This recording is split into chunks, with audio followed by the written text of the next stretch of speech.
the invite. It's a pleasure to talk to you. I cannot see anyone, but I'm hoping that there are people there. So I talk about is gold a safe haven in all currencies? And so the summary abstract is that gold safe haven property crucially depends on gold's exchange rate with the respective currency for local investors.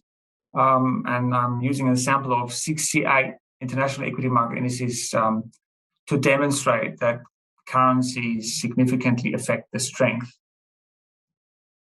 of the safe haven effect, enhancing or diminishing the effect, and volatile and risk on currencies boost gold's safe haven property, while risk of currencies weaken the safe haven effect. So the introduction, there's a large literature that tests whether gold is a safe haven against stock market declines in different markets, as most of you know.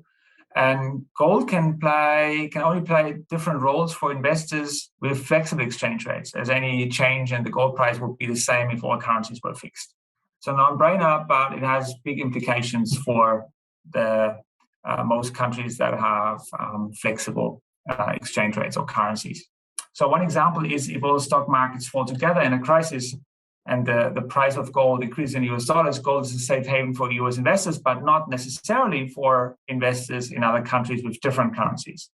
So the big message here is, it's not sufficient to look at the price of gold in US dollars if we want to establish whether gold is a safe haven or has important features for investors in other countries that have a benchmark currency that is not USD. So if another example, if both gold and the US dollar are safe havens and increase in crisis times, and they are both safe havens, it is possible, and I can show you that later, that the price of gold in US dollars does not increase. But it's still, gold is then a safe haven, but because of the currency effect, it doesn't look as if this was the case. So an example here, because I'm based in Australia in Perth. So we have here focused the global financial crisis, monthly data. The black line is the stock market falls, and we know that in the global financial crisis, stock markets fell significantly here from essentially 100 to 70 by 30%. And the red line is the gold price in USD. And you see that the gold price in USD did not always go up. It dipped a little bit, actually, in November. But the gold price in another currency, here in local dollars, in Australian dollars, went up. And why is that? Because the Australian dollar depreciated. So that's a boost then to the gold price in AUD, right? And it's particularly impressive, I would say, here in a crisis period. And that's also true for other countries. I'll show you some examples about India in a couple of minutes. This is COVID. Less extreme, maybe the difference, but also there you see the yellow line is the big drop again. The black line, large drop. This time 25% drop. COVID, and Australia is not a special case in that regard. Gold, the red line in US dollars did pretty well, but again, the gold price in local currency did much better. So the theory, even though theory is a strong word here, it's more the relationship that always holds. So we have, if I look at this, the R, the return of gold in local currency, L, is equal to 1 plus the return of gold in USD times essentially the change in the exchange rate. And that relationship explains all these differences that you've just seen. It's actually a pretty simple idea, but no one has done it for such a broad sample and such a structured way as far as I know. So the implications are gold may be a safe haven in local currency, but may not be a safe haven in US dollars or the other way around. So it's really relative. And an absolute view is not so easy. So just focusing on the US dollar is not sufficient. Exchange rate changes can strengthen or weaken and even destroy the safe haven effect of gold. And also other effects, of course, like the long-term effects, the hedge effect can also be weakened, strengthened, or destroyed. So, and in a scenario in which all currencies and thus exchange rates are fixed, or like a gold standard-like world, there will be no difference, and that paper will be boring, right? But because we're not in a gold standard anymore, the paper is not boring, I would claim. So the literature, people know, some of you may know that I've done work on that safe haven idea. Then the idea goal is a currency hedge. There are safe haven currencies. There's just a couple of examples here of papers that have looked at that, but there are many more. The safe haven topic is a very popular one. And it's not always clear to me why it's so popular and why so many people are excited about the safe haven concept. So the contribution, I think that there's no study yet that analyzes the safe haven effect against extreme stock market losses and the currency hedge effect together, so jointly. I think that it fills a gap in the literature.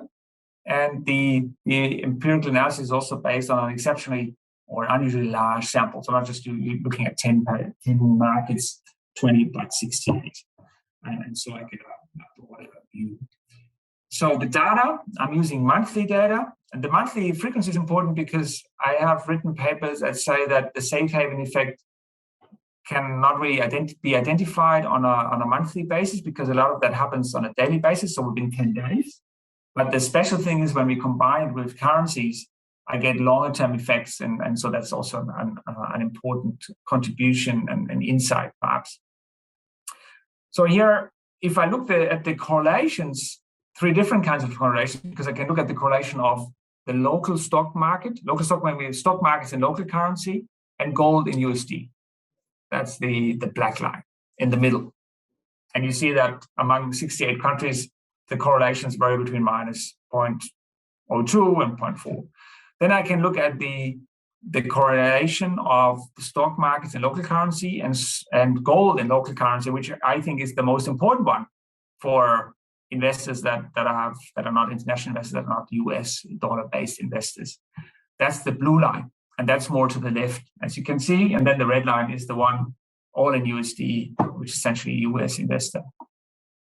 So quite some differences across these three different correlations.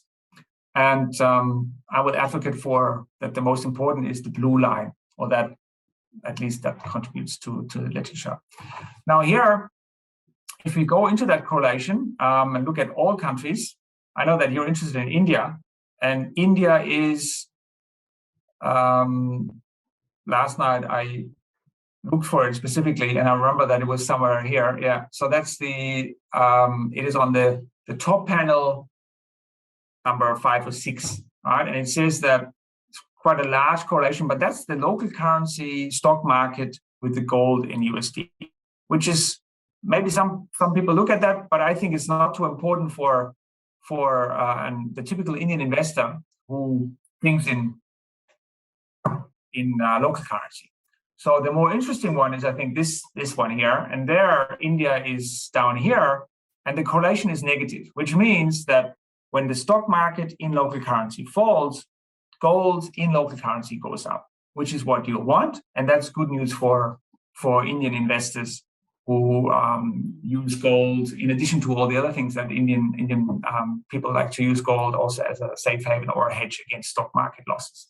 But of course, you can see that the effects are very strong, surprisingly strong. I mean, I didn't make this up, but Australia has the strongest negative correlations. So that means that when the stock market falls there in local currency, the boost is the strongest. And why is that? Because the Australian dollar is a very, very volatile currency, the most volatile currency for an industrial country. And you see, because Turkey is next, which is a very different country currently, and Brazil. So it's in a funny company here. And you see India is very different, but still negative. So you also get that, Indian investors also get that effect. So specifically here, stock market gold correlations, again, this SLGL, local stock market in local currency and gold in local currency, you see this is minus 0.042. It's not too high, yeah, but it's negative, which does the job. And Australia, very, very strong here. China, positive. China has a similar, the correlation is similar across all of them because the currency is fixed to the USD, right? So then you don't get any differences with when you do local or USD. That applies to all markets that have fixed currencies to the USD or any other currency. Of course, then the euro currencies, the euro countries would have the same issue.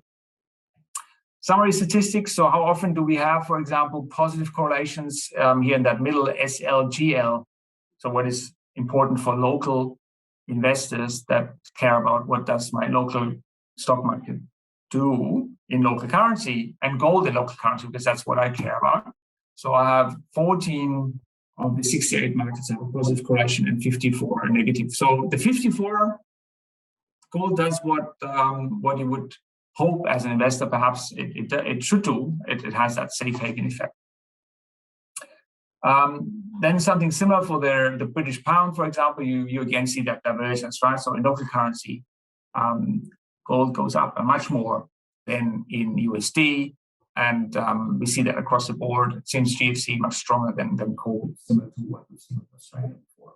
And then specifically the crisis performance, here, India, GFC, gold in local currency, up 10%, during COVID, up 20% in local currency, right? So then it's already factored in the effect of the exchange rate. And then the GFC star, COVID star is in excess of the USD, right? And that's why here in the last row, the USD, you have zeros on the right-hand side because that's in excess of it. And because in the GFC, the gold in USD fell over that period I'm looking at, that means that you add that to the other countries, and then the excess return over gold in USD is then 13.1 in the Indian case, for example, or 5.9 in the COVID case. So you see where I'm at here, getting close to the end. This is a pretty simple message, I think. I can also look at the cross-sectional evidence and see and plot the excess gold performance in local currency relative to the USD on the vertical axis, on the stock market performance in local currency. And you see it's a weak trend, I know, but you see some kind of negative relationship, which means that the bigger the loss in the stock market in local currency, then there's a weak relationship, but a negative relationship that points to then the stronger is the effect on gold in local currency relative to the USD. And one could argue that, well, why is that? Is there a reason for it? Well, it could be that investors international investors flee certain markets when a crisis hits and then go back to the US, which explains why the US dollar usually appreciates. That actually then, it makes the stock market losses bigger if international investors flee the Indian market, for example, in a crisis. But when they actually flee, that also means that the currency weakens when they sell Indian assets and also sell them Indian currency and go back into the US dollar. So then there's this stabilizing effect what looks to be bad, that international investors are leaving, but then at least they boost the local currency by leaving, by depreciating the local currency. And that works in a very extreme way in the Australian context.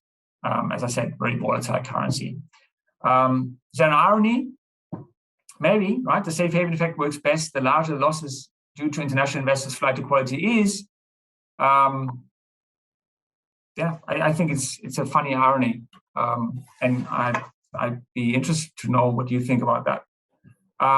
So summary, 68 stock markets, gold is a safe haven for local investors in more than 60 countries, and the exchange rate changes substantially the effects, and you totally miss that if you just look at the US dollar.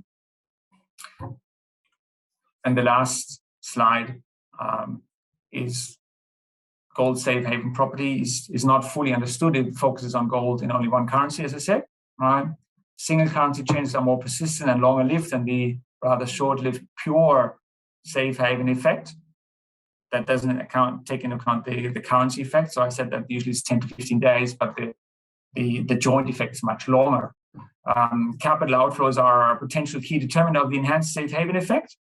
And gold's safe haven status is not absolute, but relative.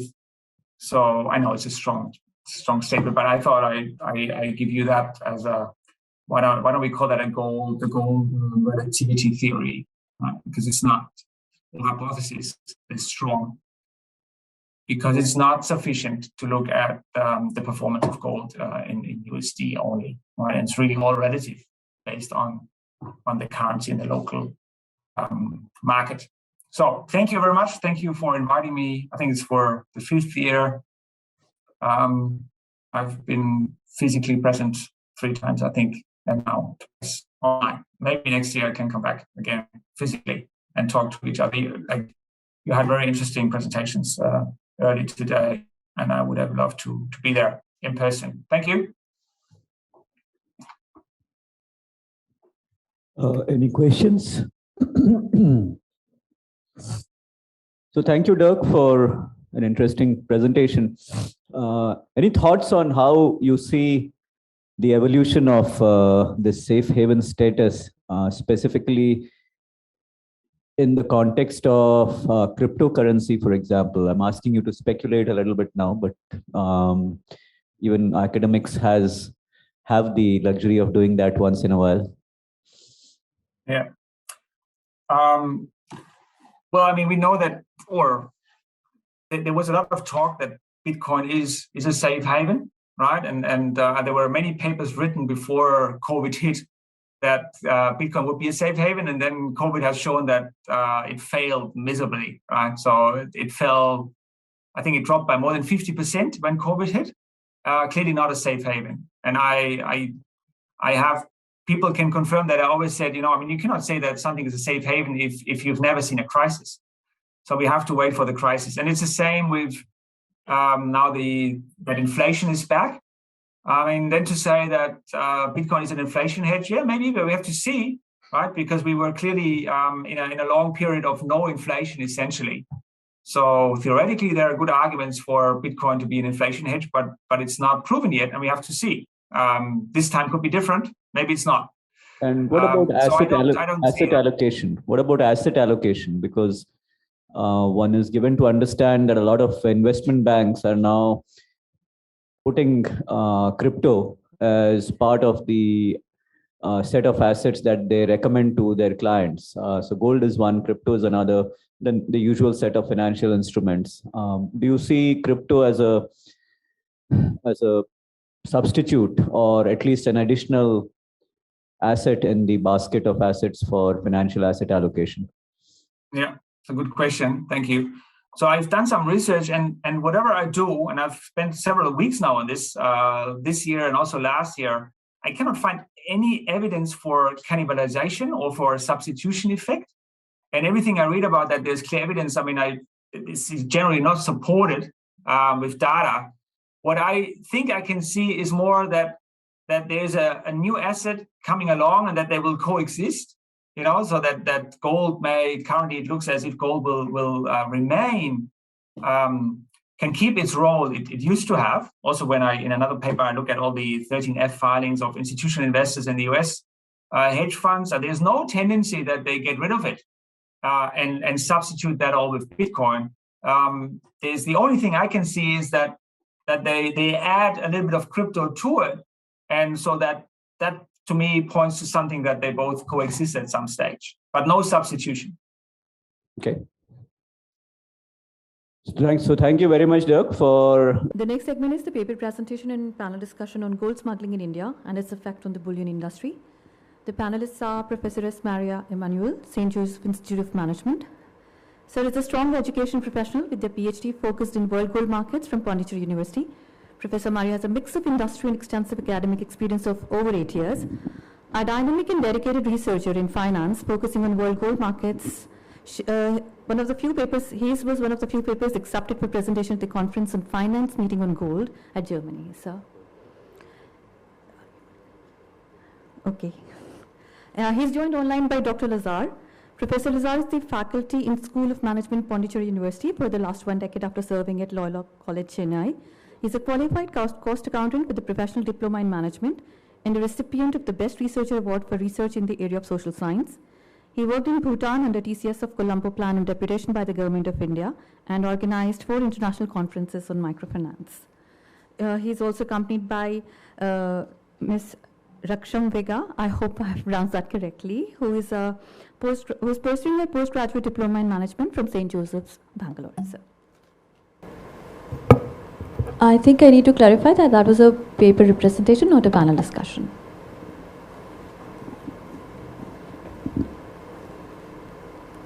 Okay, good afternoon. So before I get into the topic, gold smuggling in India and its effects on bullion industry, so we just started with the zero knowledge. So as far as the research is concerned in this area, we could hardly find any paper in this area, gold smuggling. So we are able to collect so many articles on gold smuggling. So latest article released by Mr. Nambiya, then there are so many press release given by Mr. Somasundaram, MD of World Gold Council. So we are worried about, we are interested, curious to know about, so what exactly is there and what is happening in the gold smuggling? Where exactly or when, which day they are taking place, and how it is affecting the various the economy variable or the macroeconomic variable, how it is affecting the Indian bullion industry. So based on that, we just started and we are having a very good amount of results, and we would like to take the research further. Okay. So this is the content for the presentation: introduction, objectives of the study, data and methodology, list of variables that we used in the analysis, results, and we have the findings. So smuggling can be defined as the clandestine import of goods from one jurisdiction to another. According to Customs Act 1962, any act or omission which will render such goods liable for confiscation under section 111 and section 113, gold enters into the country without the proper record of origin and not through the authorized agencies and nominated banks are called grey importing. It is estimated that up to 1/4 of the total volume of gold entering in India arrives through illicit trade. This suggests that up to 200 tons of gold is being smuggled into the country. The illicit trade represented over $1 billion in value and at least $20 million tax loss for the government. According to the data of World Gold Council, so they estimate that around 65 to 75% of smuggled gold comes by air, around 20 to 25% by sea, and around 5 to 10% by land. And UAE is the primary source of for the smugglers. So I would like to show some interesting pictures, the mode of innovative way how the smugglers are carrying gold into the country. So this one where they are converting the gold and they are hiding under the wig. And one is, it is converted into a kind of paste and it is hidden in some equipment they are bringing into the country. So here the gold is converted into the biscuits or small pieces and they are hidden in the lights, torch lights or mixers or any electronic gadget that they are bringing into the country. And here it's quite interesting to note that gold is converted and it is hidden on the suitcase wheel. Then, so here gold is also brought into the country, smuggled into the country by hiding somewhere on the cosmetics like soaps or chocolate containers, etc. Then finally, this is very dangerous but still, so where they convert the gold as a capsule, they swallow it and then they are bringing it into the country. So these are some of the innovative ways that we found when we are trying to doing the literature's review. So this is about the quantity of the gold that is seized officially, okay, as per the data of Ministry of Finance in the last 6 years. So we find that it has been increasing in the last 3-4 years.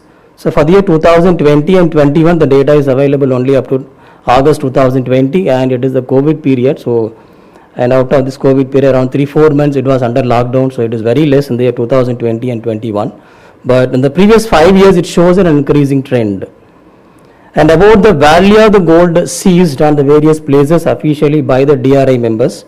So it says that it keeps increasing over a period of time. And again, we find the COVID impact in the year 2020 and 21. Then this is about the number of cases booked for gold smuggling as well as the number of people booked for gold smuggling in the last 6 years. And again, we find that there is a relation, which means that number of cases also increasing, and number of people who are involved in the gold smuggling also increasing in the last 6 years. So this is the data for the graph that I showed. So what is the objective of the study?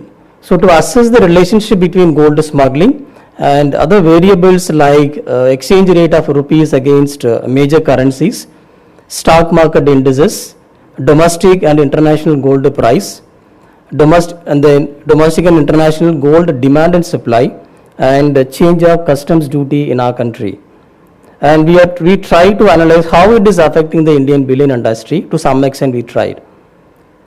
So this is the data that we have used. So we depend on the DRI website. So we could not get the data prior to 2018. So we get only data from 2018 onwards.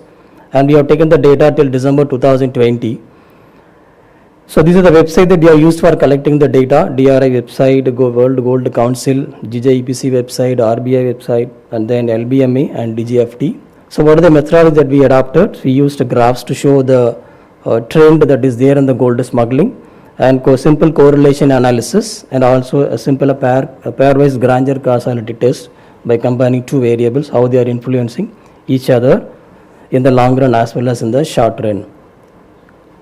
So what are the variables that we used in the study? So these are the variables that we consider, that is smuggled gold in kg and its value, gold import in our country, then India GDP, India's jewelry export, number of auspicious days in a month. Okay, so how many auspicious days we have in a month, we have considered as a variable. Then India's customs duty and national holidays in a month. How many national holidays are normally there in a year, that we have also considered in the analysis. Then the price variables, we have taken the Mumbai price, London price, and the price spread, that is the difference between the Mumbai price and the London price. We have also taken some data on the jewelry, bar and coin and consumer demand of 4 different countries, right? Middle East, USA and Hong Kong. So you may be wondering how the gold smuggled is connected to these countries, because these are the countries are major export destination, jewelry export destination, that is Middle East, USA and Hong Kong. So almost 90% of the jewelry export goes to these countries as per the data taken from GGPC. Then a few more variables, that is stock indices, we have taken Sensex, Nikkei 220 for Japan, FTSE 100 for London, S&P for USA and Nasdaq as well for USA. And one stock market from Europe, that is we have taken CAC 40. Then Dubai Stock Exchange Index we have taken, and also China Stock Exchange Index we have taken. Then gold supply variables like India's scrap gold supply and other gold supply, plus sum of these two is the total India's gold supply. Then rupee exchange rate of rupee against major currencies like US dollar, pound, euro and as well as yen. So let's move on to the results. Okay, so first result I would like to show that, can you guess which day we may have the highest amount of gold smuggling in a week? Would you like to guess? Monday, Tuesday, Wednesday, Thursday? Any guess? Friday. Yeah, Friday, you're right, sir.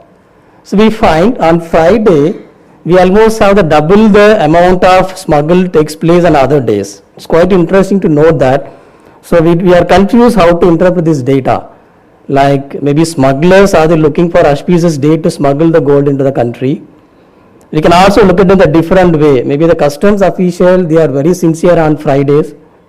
Okay, we can give different interpretation for this. Okay, so this happens throughout the study period.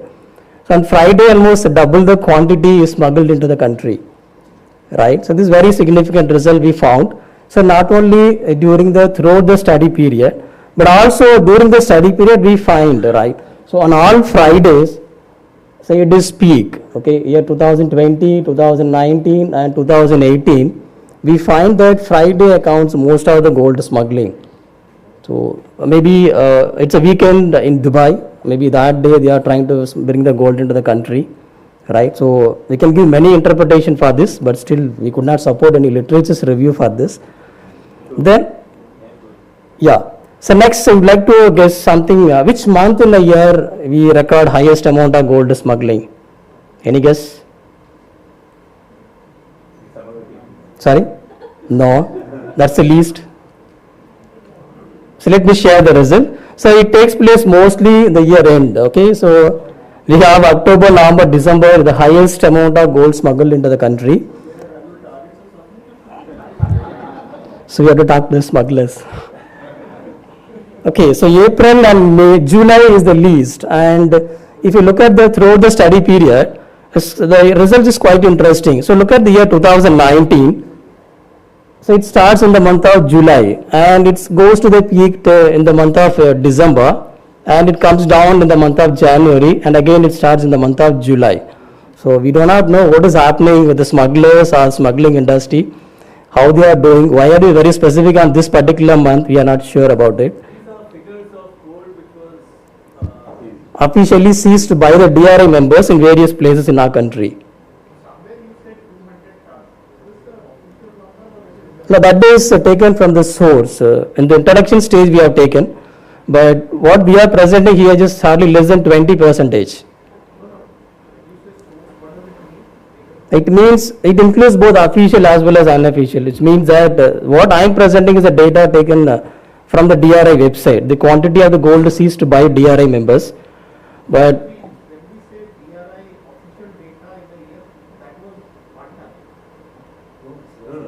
no, sir. Sorry, I missed that number. This 2.5 tons in 19 and 20. 18 was 1.7. Let him complete the presentation, sir. Can I?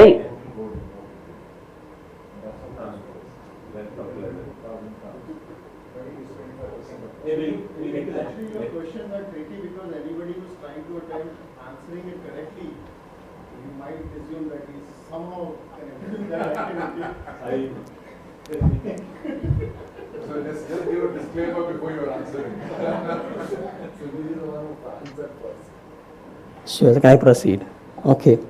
So this is about the. Typically, the peaks precede wedding season in India.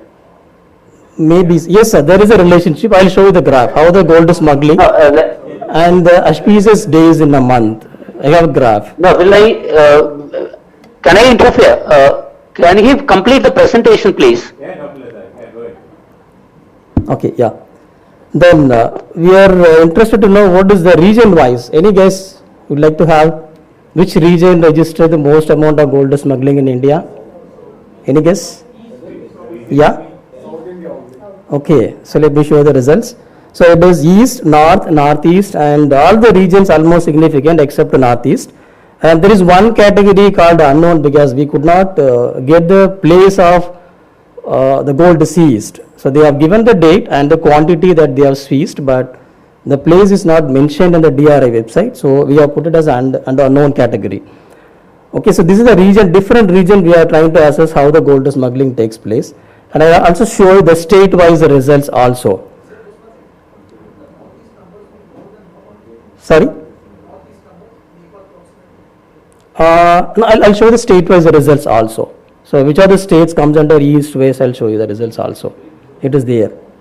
Then it's about throughout the study period we find that the south and north, like east and south, west also we find a significant amount of gold smuggling into the country. So when we look at the state-wise results, yeah, so this is the state that we grouped under. So east we have Odisha and West Bengal, and north we have Bihar, Delhi, Madhya Pradesh, Rajasthan and Uttar Pradesh. So northeast, Assam, Manipur, all northeast states are there. South we have Andhra Pradesh, Karnataka, Kerala, Tamil Nadu. But normally there is a saying that most amount, good amount of smuggling takes place in Kerala, but we find that it takes place in Tamil Nadu, not in Kerala. Okay. Then unknown category is given. So in the western we have Gujarat and Maharashtra. So this is based on our classification we did it. Then, so what you can look at the West Bengal. So most of the gold that is entering through via West Bengal is not by air, but the land in Bhutan are the nearest countries, and these gold are caught in the border of West Bengal. Okay, so not majority are entering the land in some other country and they are bringing by via road. Okay, then, so this is about the relationship between the official gold imported into the country and the smuggled gold. So I would say that smugglers, they closely follow the official import of the country. Okay, because they find as a close trend. Okay, the trend almost is same. And in the year 2020 Q2, because it was a lockdown period, so no flight were in operation. That is why smuggling is zero in the year 2020 to 22, right? So because the lockdown started in March, and April, May, June, there was no international flight, so there was no smuggling also, right? Then, so this is about number of auspicious days in a month. So what we did, because it is almost all the wedding or events like they take place in the auspicious days. So we are interested to know, is there any relationship between the auspicious days as well as the smuggled gold in the country? So we find that there is a relationship, because whenever there is a number of auspicious days is higher, and we also find that the smuggling is also higher. Then, so April, May, June, the number is zero because there is no, it was in the lockdown period, there is no international flight. So smuggling of gold is zero in those periods. Whereas the other period, as they open the flight in the month of July and August is the peak. Again, they started. Next. So this is about number of national holidays in a year, in a month. And we are trying to find out the relationship between the smuggled gold as well as the number of national holidays in a month. So we could also see there is a relationship. So when the number of holiday season increases, say yesterday Professor Raghavendra presented that around 40% they do not depend on the occasion. So they just simply buy the gold. Okay. Then this is about this is the computed figure based on the data that we collected, the tax lost to the government in the last 3 years. So we have taken the value of the gold seized, and we have taken the customs duty, and we have computed what is the approximate loss for the government. This is the tax loss for the government during the study period. Now this is about the relationship between the gold smuggling and the domestic as well as international price. We have taken the Mumbai and the London price. So here we could not observe the relationship, but when I estimated a simple correlation, so we find that all showing a negative relationship. So which means that there is a price arbitrage is taking place. So when the price decreases in the international market, they involve in the smuggling. And when the price goes up, they are not doing it. So maybe that could be the inverse relationship between the gold smuggled and the price. And this is the data that they are taken from the GGIPC website. Like, so what is the percentage of jewelry is exported to different countries?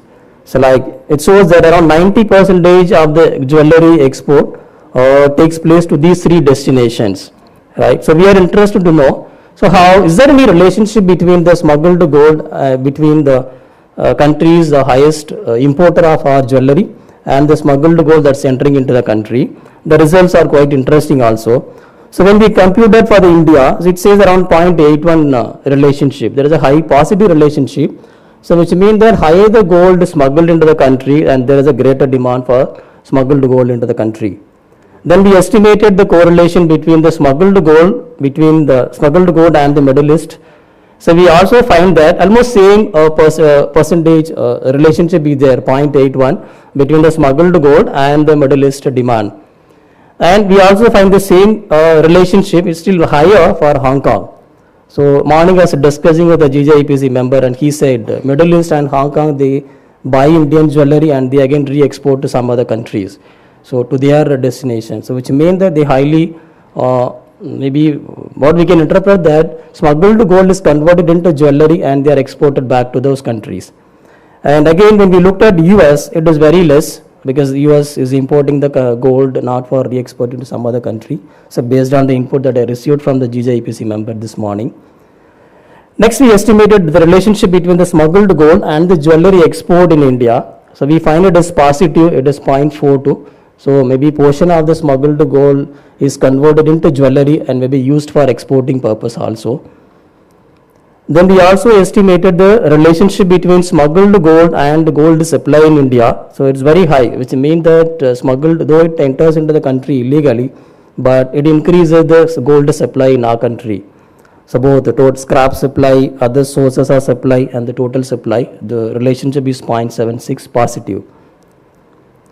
Then we estimated the relationship between the smuggled gold with all the components of our GDP, right? So we find that except your financial, real estate and professional service component, it is positive for all other variables, and the total GDP, the relationship is also positive, it is 0.7. Then we estimated the relationship between smuggled gold with the exchange rate of rupees. It is interesting to note that it's a negative relationship. So which means that they also not only they pay attention to this customs duty, but they also take the advantage of the the exchange rate fluctuation in the market.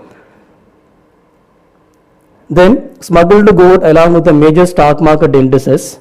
So here it is to be noted that Dubai Stock Exchange shows a positive relationship with the smuggled gold, but much higher than with the India Stock Exchange, that is Sensex. Then, so here we have estimated a pairwise grandeur causality, that is how each variable causes each other in a model. So what are the variables that actually caused smuggled gold in our country? So these are the variables we find significant, that is export of jewelry in our country. Gold import is causing your gold smuggling. Then GDP also, India's jewelry demand, domestic price, Mumbai price also, and Mumbai domestic as well as international price. Then stock indices like FTSE, London Stock Exchange, US, and Dubai Stock Exchange also. Then rupee, exchange rate of rupee against yen as well as US dollar. Then the last one is customs duty. Yeah, of course. But customs duty, the significant we are able to get when we are increasing the lag length, which means that when the government is changing the customs duty, it encourages the smugglers not in the short run but in the long run. Then, so how the customs duty is affecting the other variables? So it is affecting all the exchange rate of rupee with the major currencies, and also all the price variable, and we do not find any significant for other variables. Then, so how the smuggled gold is affecting our industry? We find that some significant result that it is causing the GDP, and it is also increases the difference between the Mumbai price and the London price. Of course, the Mumbai price also. Then it also causes India's jewelry demand as well as India's total consumer demand. And if you look at the significance level is much higher for the India's jewelry demand. So in this case, so which means that smuggled gold, they are mostly used by the jewelers, they are converted into jewelry. Then this is about how the auspicious days in a month in India is affecting the price in the international market. So this is about the London price and Mumbai price. And we find that there is a significant, much higher for a Mumbai price. So which means that so Mumbai price react to the number of auspicious days that we have in our country in a month. Then we also studied about how Dubai Stock Exchange is affecting various variables. So they have a significant impact on the India's jewelry export, and we find a positive relationship earlier. Then what are the variables that increases India's jewelry export? So we find that so all the stock indices like say Dubai Stock Exchange, London Stock Exchange, S&P 500, Sensex, CAC 40, and smuggled gold, and the exchange rate of rupee against US dollar. So these are the variables that we find they significantly cause jewelry export in our country. And if you look at the jewelry export, right? So if you look at the Dubai Stock Exchange, that is DFMGI, is significant, is very, very high, okay, in this case. So what are the findings of the study? That is, most of the gold smuggling takes place on Friday in the country during the study period, and also in the month of October, November and December. Then the state that register highest amount of gold smuggling is West Bengal, Delhi, Maharashtra and Tamil Nadu. Then there is a positive relationship between the gold smuggling, import gold, as well as the number of auspicious days in a month in our country. Then there is a tax loss for the government. Smuggled gold shows a negative relationship with the domestic and the international price, as well as the exchange rate of rupee with the major currency. Then smuggled gold shows a high and positive relationship with the countries USA, Middle East, Hong Kong, where most of India jewelry export takes place. They are major destination. Smuggled gold maintains a positive relationship with India jewelry export, its GDP as well as the domestic gold supply.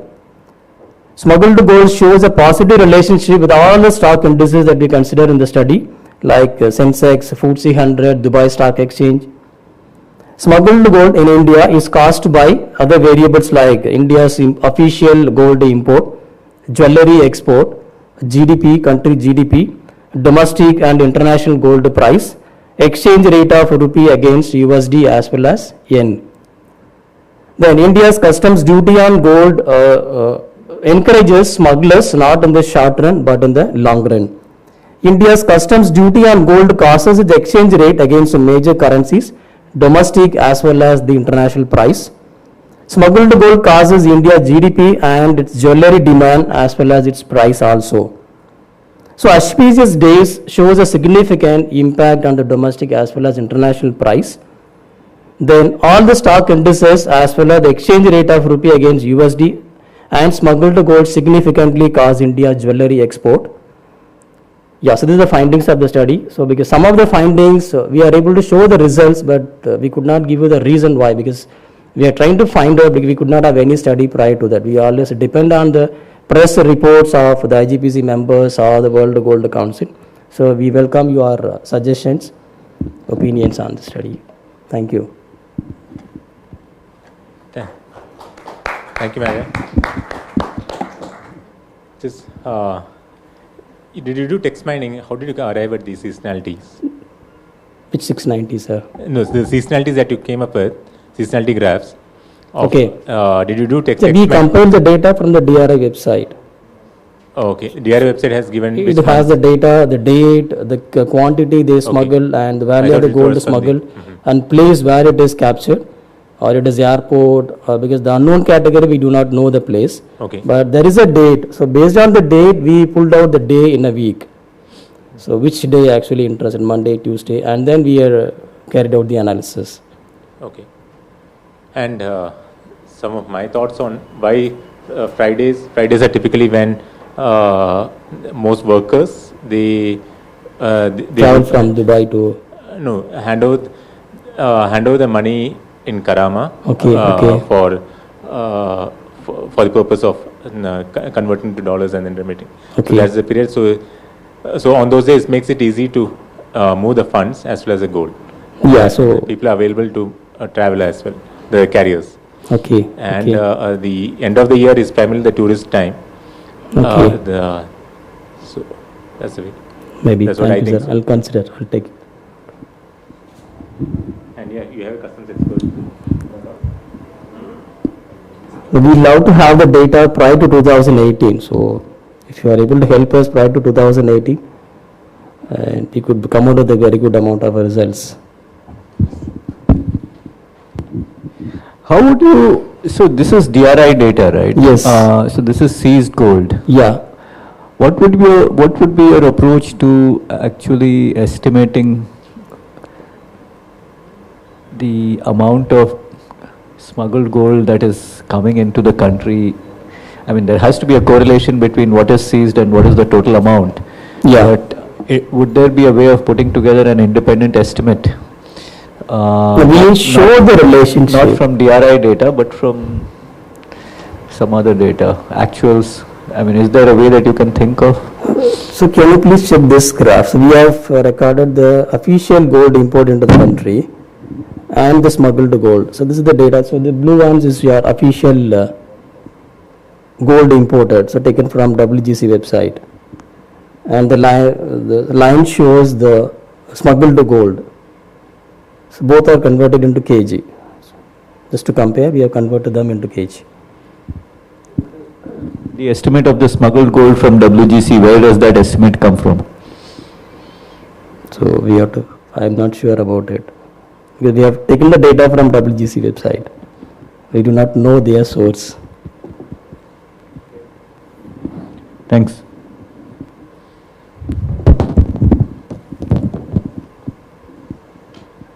Is there anything you would like to add? So we move to next session. Professor Lazar would like to add something? Yeah, Dr. Lazar. Let me thank the organizer for having helped us to have a blended mode of presentation. I'm sorry, because of official commitments I could not travel. Nambiar and Sarai, let me thank you all. It's a good work we have undertaken. We like to still strengthen this work. We are running short of data as well as some help support from Gold Policy Center is welcome. We'll be interested to take up furthermore on this. Thank you. Now we have a paper presentation on the impact of policy uncertainty on gold pricing in India. It's being presented by Professor Priyanka Vallabh from MTI Gurgaon and Professor Imlak Sheikh, who is the co-author of the paper. Welcome, ma'am.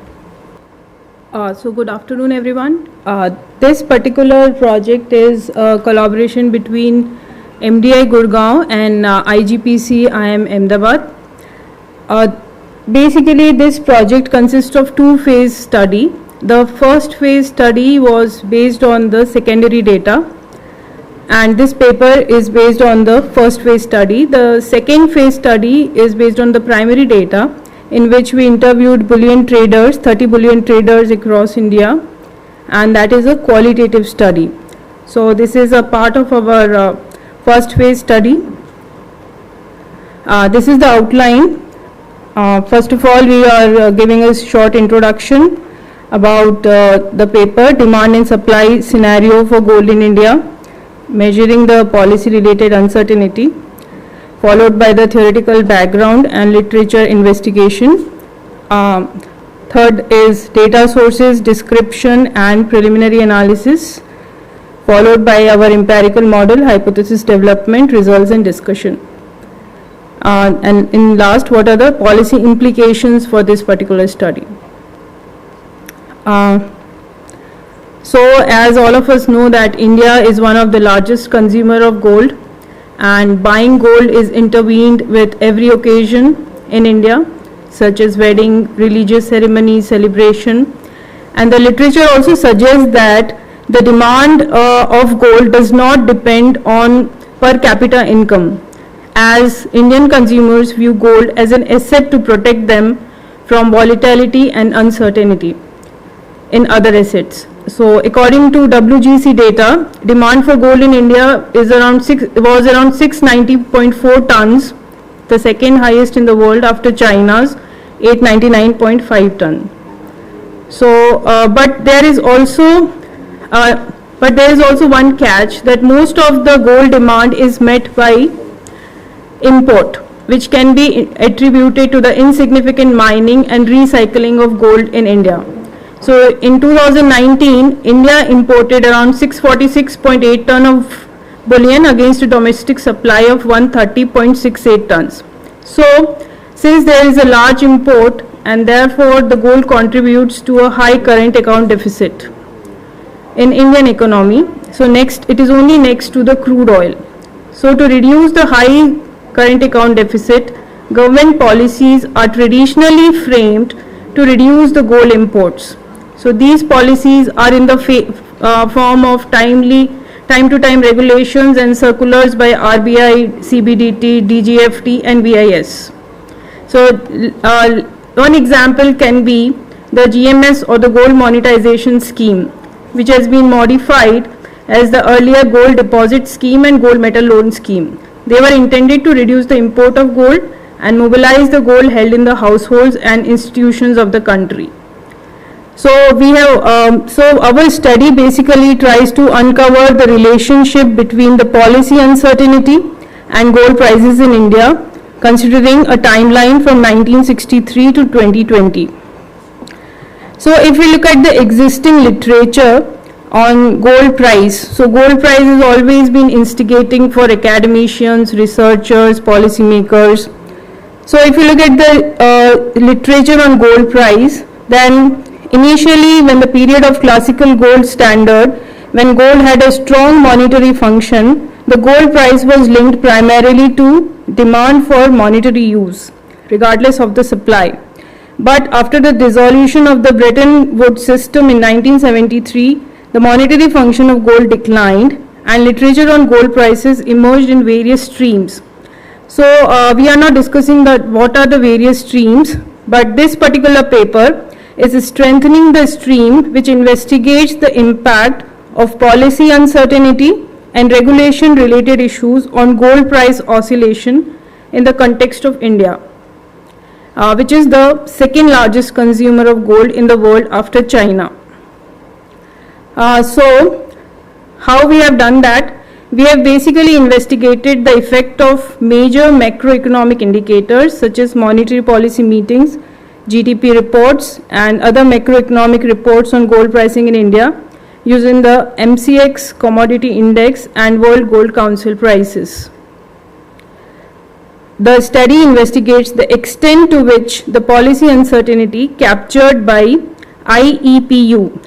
I will describe that what is IEPU index in the next slides and how it is related to the gold prices in India. So first of all, we will briefly look at how the government policies have evolved with time in India. So the first period that we have divided the whole timeline in these time periods. So first is post-independence, pre-liberalization, post-liberalization, pre-demonetization and post-demonetization. So if we talk about the post-independence period from 1947 to 62, the FERA Act was introduced just after the independence, which banned the import and export of gold in India. Kolar gold mines used to produce 95% of the gold at that time, and in the same year the proportional reserve system was replaced with a minimum reserve system for the purpose of currency issue. So the first gold bond scheme was introduced in 1962 to mobilize the gold held with common people in the country, which resulted in the collection of 16.3 ton gold. So the statistical data of this time period is not available, and so we are not considering this for our study. The next is the pre-liberalization period, which is from 1963 to 89. So in 1963, the gold control rules were introduced, which prohibited the manufacturing of gold ornaments of more than 14 karat purity from reducing the public craving for gold. In 1966, this ban was lifted, and in 1965, a new series of gold bonds was issued. So it was a chance that was given to gold holders of unaccounted money to convert it into gold bonds. So unlike the Gold Control Act in 1968, citizens were prohibited from holding gold coins and bars. Gold trading was banned, and the cap for goldsmith was only 100 grams. And for licensed dealer, it was 2 kg. The idea was to control the demand for gold, but it did not happen, and as a result, the smuggling of gold increased. The Act did not go through major changes until the Voluntary Disclosure of Income and Wealth Ordinance that was introduced in 1975. So, in next period that we have considered is with post-liberalization period, that is 1990 to 2011. So, liberalization in the Indian economy resulted in the major changes in the gold policy. The Gold Control Act was revoked in 1998, but to meet the evergreen demand for gold in the country without wasting our scarce foreign exchange for import on gold, the government introduced NRI scheme in 1992. Under this scheme, NRIs was permitted to bring 5 kgs of gold in India every 6 months by paying a nominal duty. Till 1996-97, 87% of the gold import was through NRI scheme, and rest 13% was through special import license given to the exporters. So this was the post-liberalization period. Next was the pre-demonetization period. So another important event that is directly affecting the Indian economy is the recent past is demonetization of 500 and 1000 rupee notes in November 2016. So we are considering the period from 2014 to 16 as pre-demonetization period.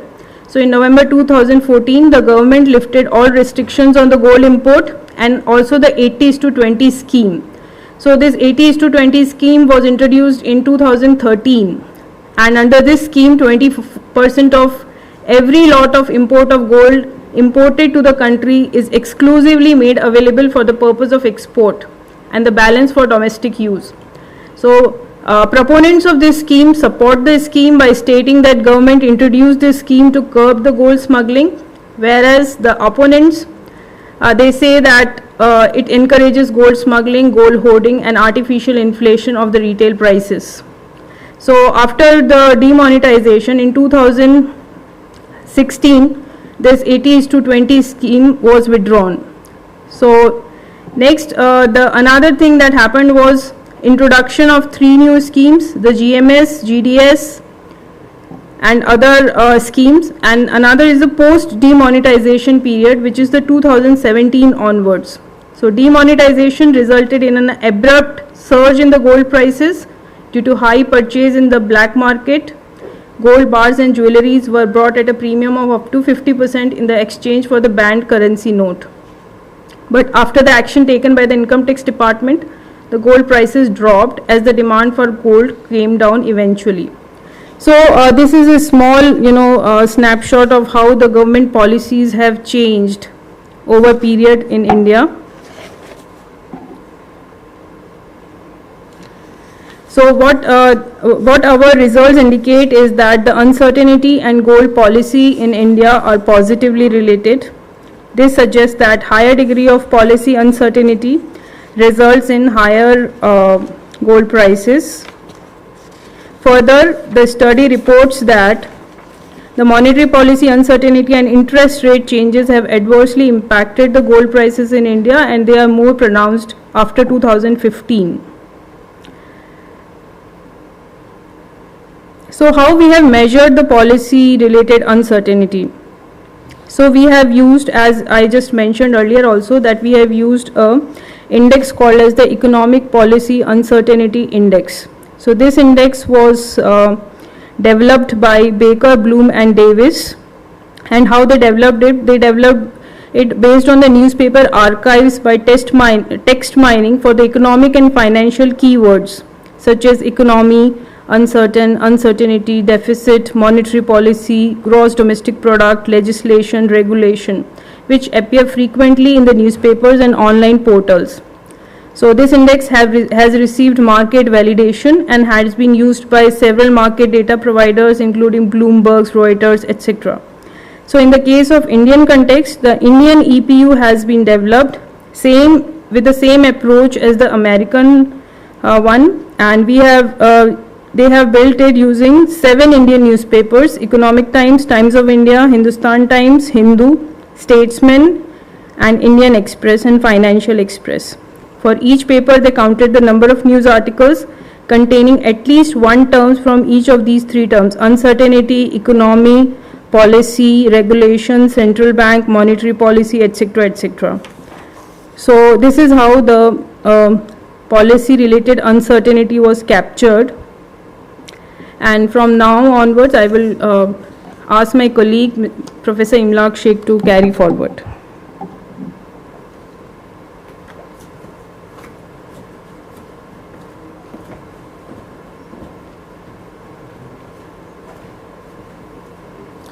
Yeah, good afternoon all of you, and thank you for this opportunity to present our work at this IGPC 5th year conference. So before we proceed with our empirical model, we have borrowed the concept from one of the study of Pastor and Bernoussi, in which they talk about like how the market is demanding for extra premium. As we know that in India and China, gold prices are traded at premium and discount. So we try to link that with our this theoretical framework. The literature investigate the effect of policy uncertainty on various asset classes, including this gold, and the relationship between policy uncertainty and equity market behavior has been investigated based on this general equilibrium model of Pastor and Bernoussi, in which author talks about the shock, political shock and economic shock that determines the equity risk premium of various asset classes, including gold. So they found that under bad economic condition, the risk premium is driven by political uncertainty, whereas in good condition, it is largely driven by economic uncertainty. So these are some of the prominent studies that talks about the impact of political and economic uncertainty on the various asset classes. So what are the data that we have covered in our study? To analyze the behavior of gold price in India amid policy and regulation changes, we consider the monthly price of gold and other policy related factor and macroeconomic indicators. We set our timeline based on the availability of data from 1978 to May 2020, and we are using the data of World Gold Council as well as MCX. For the robustness of our result, we use this spot prices, futures prices, and the World Gold Council prices, and we also further review the monetary policy of RBI as well as a report of World Gold Council 2019. It has been mentioned that people who are trading into the bullion market and the gold, they are very sensitive about the interest rate changes, federal fund rate. So we also further review this MPC and the FOMC, and further we consider other macroeconomic indicator which impact the gold price, like exchange rate, inflation, and further the gold import and government GSEC yield.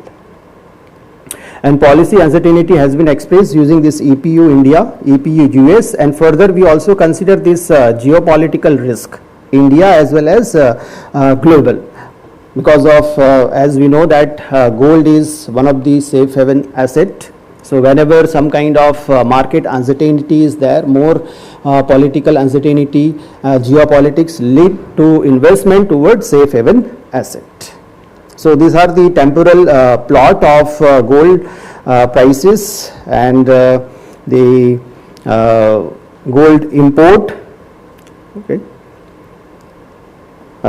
from year 2006 to till this May 2020. So we can see there has been like a very large amount of ups and down in terms of gold import, which has gone down during this year 15, 16 and 17, and during that period the prices of gold on futures has been traded at very high prices, and it may be due to the decrease in the import.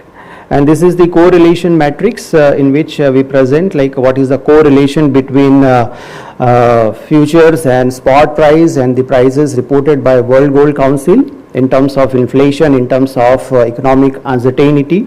So we find some correlation as per our a priori hypothesis, in which we see that the uncertainty and the gold prices are positively associated. And in case of other indicators like geopolitical index and the interest rate changes, we find the correlation significant as per our literature.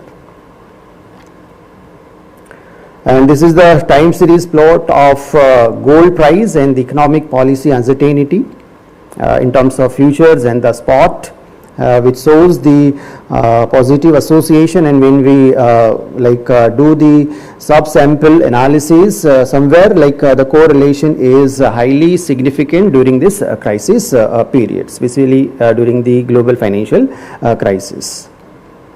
And this is also a time series plot of futures and spot prices considering the policy rate, in which we have this interest rate, okay, we have considered, and which shows there has been an adverse relation. Specifically we can see like RBI has adopted this neutral state from the tight monetary policy, and as per the observation from World Gold Council, when Fed, the government, central government, they move from tight monetary policy to neutral monetary policy, then in that case the gold prices rises. So you can see like post 2015-16 there has been significant decline in the policy rate, and the gold price has exponentially grown. Gold price and geopolitical risk, we also find some positive association between this geopolitical risk and the gold prices. Okay, as investors they find for the safe haven asset during the geopolitical uncertainty. And this is the graph which shows the correlation between the gold price and inflation. So like we don't find any like consistent correlation, or we can say association between the inflation and the gold price, but somewhere during the crisis period we've seen that there has been like a positive association. The higher amount of inflation lead to higher gold prices in India. but the correlation is not consistent temporally. So in order to as table 1 we have seen over a period of time government has formulated and implemented several policies that regulate this gold market. So we try to see whether all these policies and the uncertainties the market participant, bullion traders and the jewelers, okay, they anticipate always there is a information asymmetry what the trading community expect from the government and what government they are going to take this stand. So due to some differences and those uncertainty that have some impact on the gold prices in India. So we develop our empirical model based on some of the literature and theoretical framework. Okay. So our empirical specification is that we take the log transform change in the gold price, we have considered 3 prices, spot, futures and the prices provided by World Gold Council, in order to see what are the results and how much results are robust.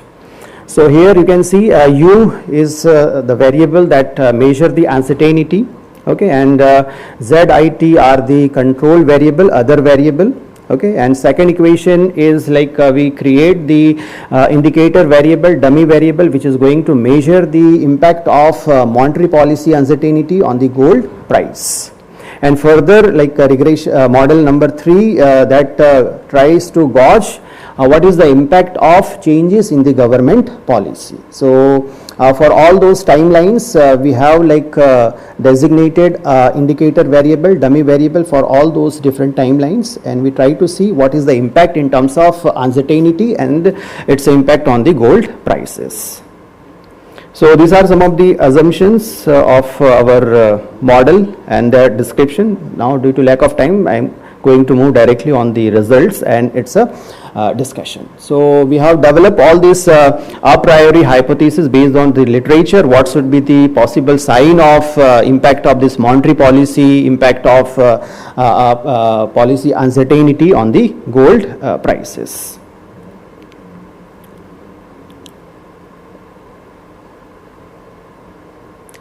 So this is the regression output of impact of policy uncertainty on gold price in India, in which we take the log transform values of policy uncertainty India with contemporaneous as well as 1 period and 2 period lag.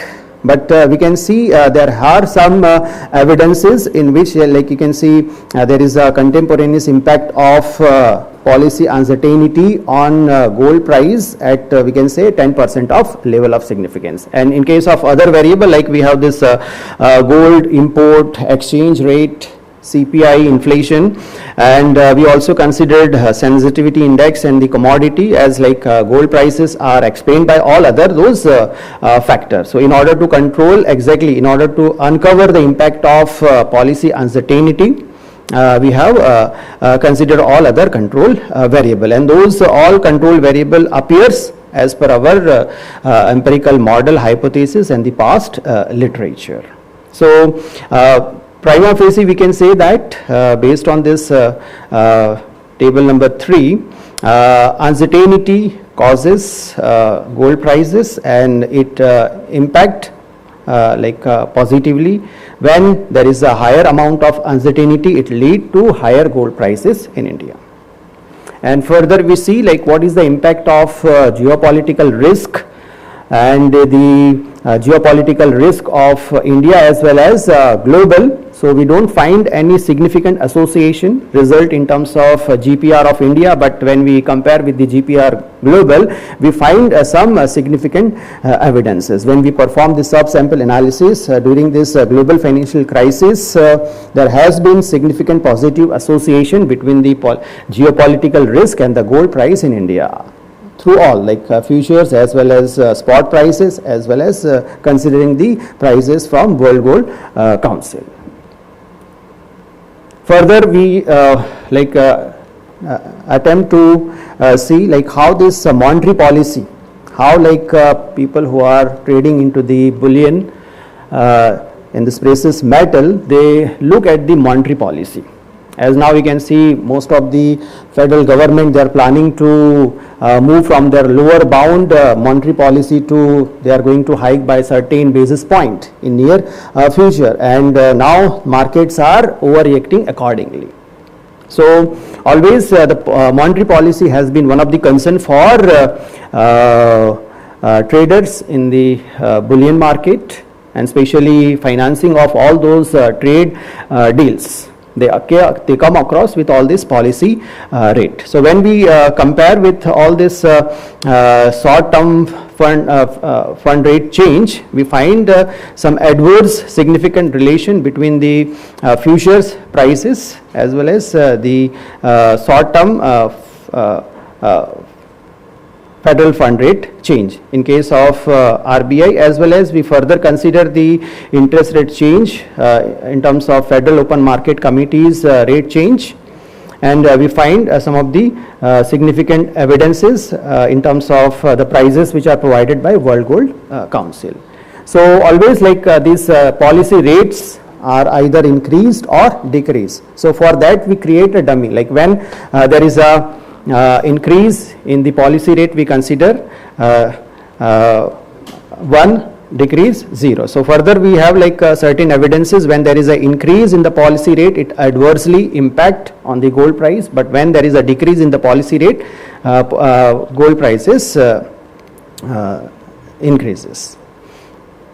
So just I want to summarize all these results in terms of our policy implications. So our study aims to uncover the relationship between policy uncertainty and gold price in India. Since gold is a safe haven and India is one of the largest consumer of gold, proper attention is needed from regulator and policy maker to enact a better gold policy. Thus in this study we consider policy uncertainty and gold price in India. Earlier there was no quantitative measure that could measure policy related uncertainty in India, but there is now the proxy EPU India.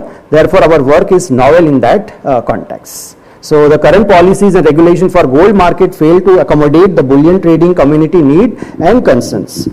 In the last 2 decades, many policies have been formulated and operationalized, but were unable to achieve the policy objective, and that is also one of the observation from this World Gold Council also. The government's concern over managing the foreign reserve and current account deficit resulted in uncertainty of gold import and gold monetization, and empirical evidence are quite apparent from our study. So our statistical investigation signals that uncertainty and gold price in India are positively associated. This implies higher degree of policy uncertainty result into higher gold price. Our empirical results show that policy uncertainty contain information to explain the future prices of gold with 2-period lag.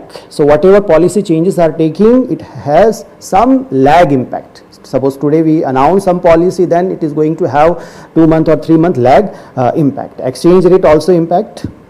So looking through the MCX futures and spot market, a rise in the policy rate negatively impact the Indian gold market. And further, the review of Monetary Policy Committee shows that increase in policy rate also further results into increase of the gold price. And surrounding the RBI policy rate announcement, we find some kind of anomalies pre and post.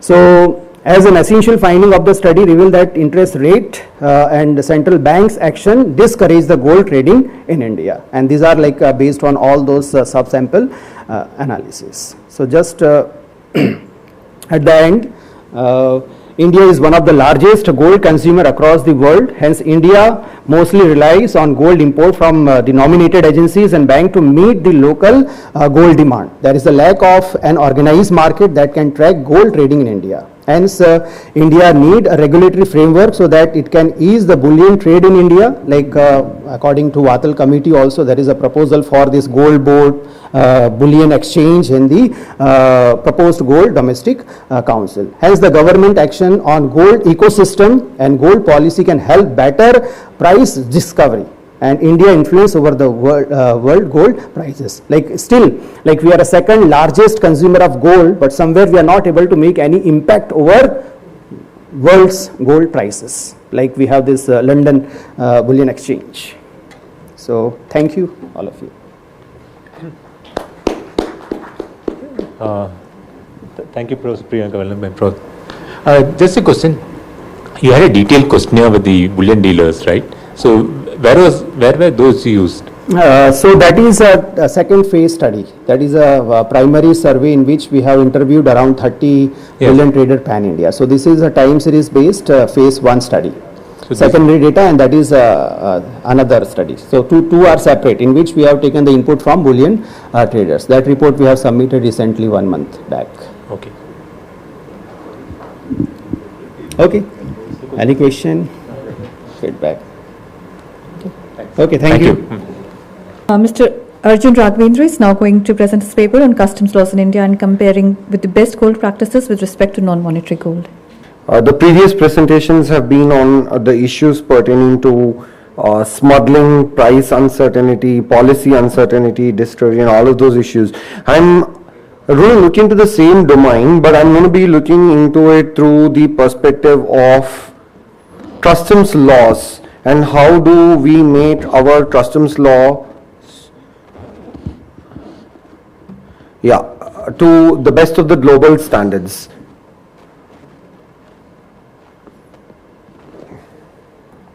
So I'm going to keep it really short and simple. It's just 5 slides, run you through them. The first and the foremost is, I'm not going to repeat any of the timeline or all of it, but to just in a nutshell convey where we stand now. We stand at the cusp of a scenario where annually we're going to be we're looking at a number of 200 plus tons of gold that's being illegally, informally being brought into this country in addition to what we already have. So through the formal channels. So this is not only distortion of the entire customs segment of the legislative aspect, but this is having a cumulative ripple effect into almost every aspect of our economy. The first and foremost is the GST, then that follows with the income tax, and then there is a FEMA violation. This 200 ton is being remitted through a parallel economy. So the whole of gold smuggling gives rise to and sustains a parallel economy, which is something that is flourishing for perpetuity in India. So the third point is pertaining to litigation that whole of this is creating, and this litigation is becoming a vicious endless cycle, because in most of the cases, for whatever reasons, the revenue does not get into it. And I've already touched upon this in the morning. Mutual evaluation is coming up, and this policy uncertainty and fits in the customs law per se plays a very important role in the evaluation of India as we go further. Okay. So I'm suggesting 3 basic policy corrections under 3 larger verticals with specifics under each one of them. The first one is the complete reshifting or refocusing of the customs law from a revenue-centric approach, because here, unlike in most of the global jurisdictions, progressing or developed jurisdictions, the customs is seen as an entity that is border protection and immigration, as security, tightening and holding the frontiers, the physical frontiers, air, sea, water of the jurisdictional territory. Whereas in India, the pre-1991 socialistic hangover has caused a severe dent, because of which even today the customs law has been legislated, continues to be amended purely from the perspective of what is the revenue that this is going to generate. Because the gold policy in India is again purely viewed through the perspective of what is the customs duty that's going to be generated, unmindful of the fact that if this 200 metric ton that is allegedly being smuggled into India every year is going to be mainstreamed, then the impact that it is going to create on the economy is much more than the customs duty that is being collected for 500-600 metric tons on an average every year. So that takes us to the very philosophical or foundational aspect that there is a serious requirement to purge the customs law from the 1962 mindset, because when it was legislated in 1962, the gold policy in India was completely different. We were in the gold control era, because of which everything and anything was viewed through the prism of prohibition. Unfortunately, over a period of time, when post-91 the liberalization happened, most of the legislations pertaining to the gold control era were abolished. There are only 2 legislations which have not been abolished or which have not been completely overhauled. One is the customs law. Another is TROFIPOSA, which is conservation of foreign exchange and prevention of smuggling laws. So these are the pre-emergency or the gold control era laws which are still in vogue in India, which needs addressal, because of which I suggest that the customs policy vis-a-vis gold, or the gold policy of 1962, which led to the legislation of the Customs Act subsequently, should be completely purged. So now let me give you an example of what I'm trying to say with respect to socialistic principles, with respect to what is the focus that we need to make. For example, there is a gold importer and there is a dispute pertaining to whether a particular item of gold falls under, let us say, 7108 or 7113. So there is no misdeclaration of good. The description is, as per 7108 or 7113, depending on what the revenue wants. There is no concealment, everything is in order. Because it happens to be an issue pertaining to classification, purely technical, purely interpretational in nature.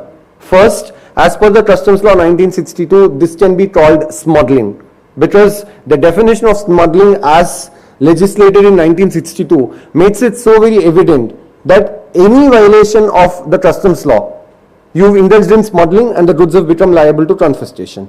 Then the second more horrible part of this aspect is the person who is indulged in this act of classifying it differently can be made liable to prosecution and even be subject to arrest. These are the provisions of the customs law as they stand today. And this requires a very serious relook, because prosecution and arrest provisions in most of the advanced jurisdictions or even progressing jurisdictions are seen as very draconian powers and used only in offences pertaining to, let us say, money laundering or something as serious as that. And unfortunately, we do not recognize that there is a basic distinction between a tax offence, somebody who does not pay tax. For example, if any individual or a company fails to pay their income tax, they are not arrested because the offences are not cognizable in nature. Whereas the same company, fails to pay customs duty, then they will be subject to arrest.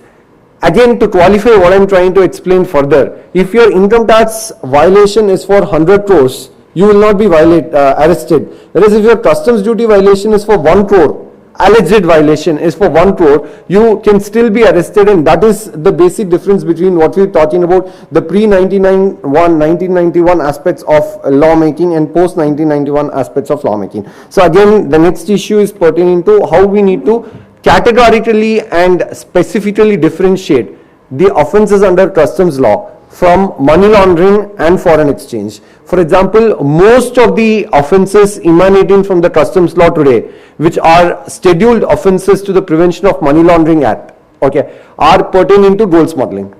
So if, for example, the policy as far as gold is going to be completely tinkered with, and the gold policy is going to be altered to such an extent that the duty becomes either 0 or 1%, then the incentive to smuggle is drastically going to reduce, because there is no study vis-a-vis policy making in India between the incentive to smuggle and the economics of enforcement.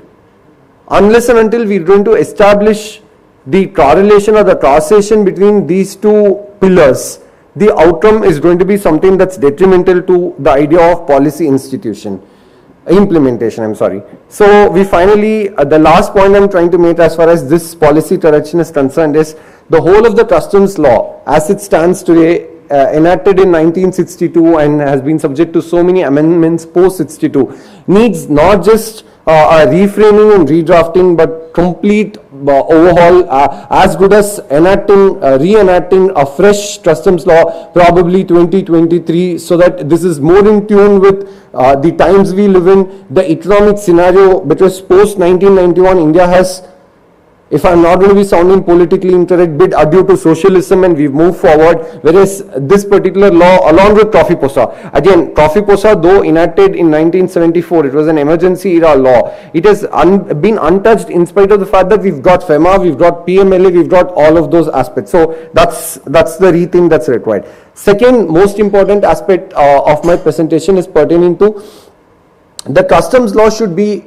people-centric or assessee-centric or taxpayer-centric in their approach. First and foremost is, let's say you travel to Dubai When you travel to Dubai, you want to indulge in shopping. And once you indulge in shopping, you come back. 90% of the passengers who traveling by air have no adequate knowledge as to what is the quantity of gold, jewelry, or otherwise you actually can carry and bring back. So the very funny part here is, again, a pre-1991 hangover that we suffer from. There is a restriction vis-a-vis man, there is a restriction vis-a-vis women. I mean, this totally goes against the idea about a man buying for a woman or vice versa. So all these issues needs to be wiped out. And even more funny is, let's say you import a piece of jewelry or whatever through, let's say, air cargo or whatever, you paying X amount of duty, which is like 10%. Whereas the same you bring it, as a passenger when you're returning from Dubai or otherwise, you end up paying 38% of duty. So what's the logic behind this? There's absolutely no logic, and it's a legacy or the handover that we're carrying forward for so many years with mild tinkering, where people say, originally it was 10,000, it's got increased to 15,000, now it's 30,000, 40,000. So the point is basically we need to abolish baggage rules vis-a-vis gold policy, vis-a-vis gold items per se, and this can be easily achieved if there's going to be a tinkering with respect to the gold duty overall. So reduction in gold prices, again, we don't realize one thing. Morning we've had a lot of discussions where we were talking about there is a necessity for banks to start recognizing and realizing that gold is a financial asset. I have a feeling that India implicitly does it, because if you look at the amount of gold that has been accumulated by the Reserve Bank of India over a period of time, that's so evident that it is being viewed as a financial asset. But unfortunately, the gold policy in India over a period of time vis-a-vis the customs law does not acknowledge the cultural aspects surrounding the love that the common man has for gold, and has consistently been coined in such a way that they can discourage the normal person from indulging in purchase of more gold. So I think one of the fundamental aspects of gold policy making in India, when we look at almost all jurisdictions abroad, is acknowledge the cultural syndrome, acknowledge that irrespective of whatever is going to happen in 2020, 30, 50, the Indian consumer is going to be buying gold irrespective of the prices, irrespective of the policy, irrespective of the restrictions. So tomorrow, even if gold import is going to be prohibited in India, even then there are going to be ways and means in which people are going to be consuming gold and, getting themselves wedded to whole of this idea. So that brings me to the point that once that the gold duty is going to be tinkered with, this is going to create a huge feel-good factor, not just in the economy, it's going to create a feel-good factor in the society, kind of altering the socio-political equation that common people share with the establishment of the powers that be. And that is a good enough reason as to why there should be a proper tinkering of the gold duty prices, because once the import duty comes down, let's say 0 or 1% or 2%, that's going to have a direct and proportionate, impact on the gold prices in the market. And that is going to lead to greater consumption. And the problem is, the minute we're going to look at it as an asset, we're going to actually encourage people to indulge in more and more gold consumption, and it becomes cyclical in nature. A lot of customs law as it stands today, it is a regulation that is fed through the prism of the custom officer. So I think most of the advanced jurisdictions, developing jurisdictions, they have moved to the mode of what is called self-regulation. India has slowly now moved to self-assessment, whereas in most of the cases, they've not just moved to self-assessment and self-examination, they've even moved to self-audit, where randomly once in 3 years or 5 years, the authorities may indulge in an audit to verify as to whether the customs procedures have been complied with and duly audited by the individual entities who imported the goods. So I think in gold also this is very much possible in India, provided the duty rates, because the whole of the fascination customs has with gold is directly, or in my opinion, only based on the customs duty, which has been traditionally high. And to prove a point that the smuggling will drastically come down over a period of time, or immediately if the rates are going to be tinkered with, the period from 2002 to 2010 when the customs duty was very low, the smuggling figures, whether it was the official figures of the government of India or the figures from World Gold Council or otherwise, have very clearly indicated that smuggling has come down. The next interesting aspect is, we've had presentations on smuggling. I'd just like to qualify one point here. Though we talk about 200 plus tons being smuggled every year, the quantum of gold that is being smuggled through air channel, through passengers, through modes of concealment is probably very insignificant when compared to the actual amount of gold that is being removed by exporters who purchase these gold from nominated banks and nominated agencies, divert it to the local market, and probably do not export the finished products to the overseas jurisdictions. So what is very interesting in India is these exporters are not importers on record. The importers on record are either the nominated banks or the nominated agencies. And the amount of gold that is actually being smuggled through this route runs into many tens of tons, or even in some cases hundreds of tons over a period of time when you cumulatively look at it over a decade. So what is very interesting, many years later, 2 years, 3 years, 4 years later, when the Directorate of Revenue Intelligence is going to pick up the cases, the person who is going to be made liable for payment of the differential duty is the nominated bank or the nominated agency, and not the exporter per se, who has allegedly indulged in a fraud for the reason that the customs law does not provide for demand of duty from anyone who is other than the importer. So, being the importer on record, the nominated bank and the agency who have not committed any error, fraud, collusion, suppression, forgery are made liable to duty. And even more funny in this episode is there is an incentivization to the whole aspect of smuggling, because the person, if at all, who allegedly is indulging in smuggling, neither has to pay the differential duty, and he enjoys a great premium in the domestic market vis-a-vis the person who is honestly indulging in the whole of this game. So the major tax policy reform that needs to happen here, at a very macro level, is the person who violates the law, the person who actually indulges in the evasion of tax, should be made responsible to pay up, and unless the wrongdoer is not going to be punished, this is more like the amnesty scheme. In any amnesty scheme, it's extremely detrimental to the progress of the economy, for the simple reason that the person who's honestly been paying taxes for over a period of time suffers, and the person who's enjoyed and not paid taxes over a period of time through this amnesty window gets a huge subsidy on not only the payment of tax but also a waiver of the interest, and in most cases a waiver of the penalty also.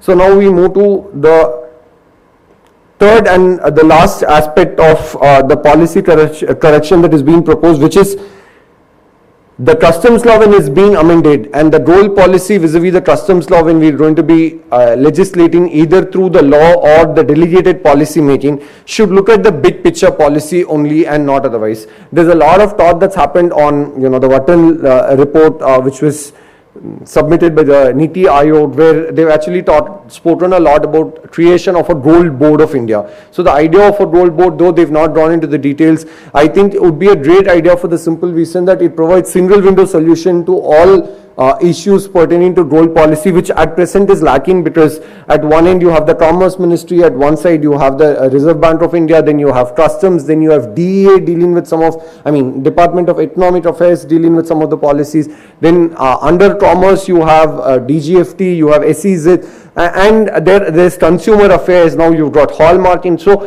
you have BIS. So when you have all these entities, there needs to be some meeting point, some common ground, because there are only two sectors in India which will directly impact the mutual evaluation of India in 2024.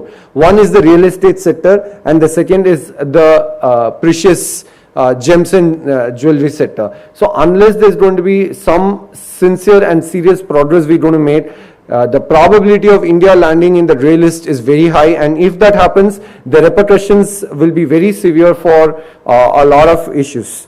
So I've discussed about amnesty schemes. Yeah, there's just a mention about Canon India. Canon India is a judgment of the Supreme Court in 2021. A lot of you following law will know, where they say that DRA is not entitled to issue notices. So what has happened is all smuggling cases that have been booked by DRA, where DRA is issued show cause notice, now will crumble like a pack of cards for no other reason because of this technical drawn. So this kind of a policy uncertainty, imagine someone who's smuggled a lot for over a period of time. He just walks away, you know, with absolutely no impunity, because he's received a show cause notice that's been signed by a DRA officer who's not a proper officer as per the customs law.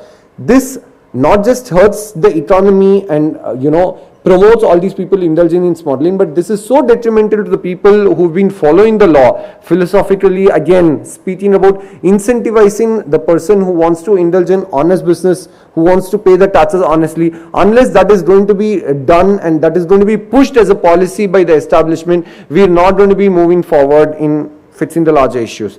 I've spoken about FTAs in the morning. The only point I want to make here is, if the customs duty on gold is drastically going to come down or be eliminated, then the whole point and purpose of all FTAs India has signed with, including the latest with UAE, will become redundant and meaningless. So that's a very interesting aspect. And finally, the issue is pertaining to, again, discussed a lot in the morning, so I'm not going to be repeating a lot of it, is about how do you bring in technology into gold policy, whether it's about tracking of gold bars, whether it's about you know, utilization of blockchain derivatives, gold spot exchange. This is actually happened with respect to the NSE, which is taking it up. I think this needs to be taken up large scale with the International Bullion Exchange, and as we move forward. I'd be more than happy to take any questions if you have.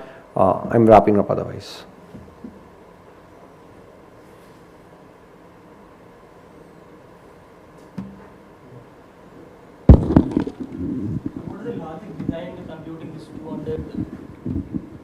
Yeah, that's a good question. So we have a lot of reports that come in public domain, reports that are published by World Gold Council, reports that are published by other agencies. IGPC publishes reports. So these reports come up with the numbers, and also we have estimates based on, okay, the actual exports that take place vis-a-vis imports. So as I try to explain, a lot of gold smuggling is not happening through the, should we say, the glamorous mode of things being concealed, things being, you know, put in boxes, uncovered in airports. The real gold smuggling takes place when the exporters under various export promotion scheme purchase gold from nominated agencies and banks. They divert it to the domestic market, and what is exported obviously is something else. So you are comparing the import as well as the export data. No, I'm actually talking about policy prescriptions. My presentation is not based on any data. What you mentioned, somebody mentioned that the smuggled gold is around 200 tons. Correct. So what logic is followed in computing this 200 tons? That's what my question. So the 200 tons is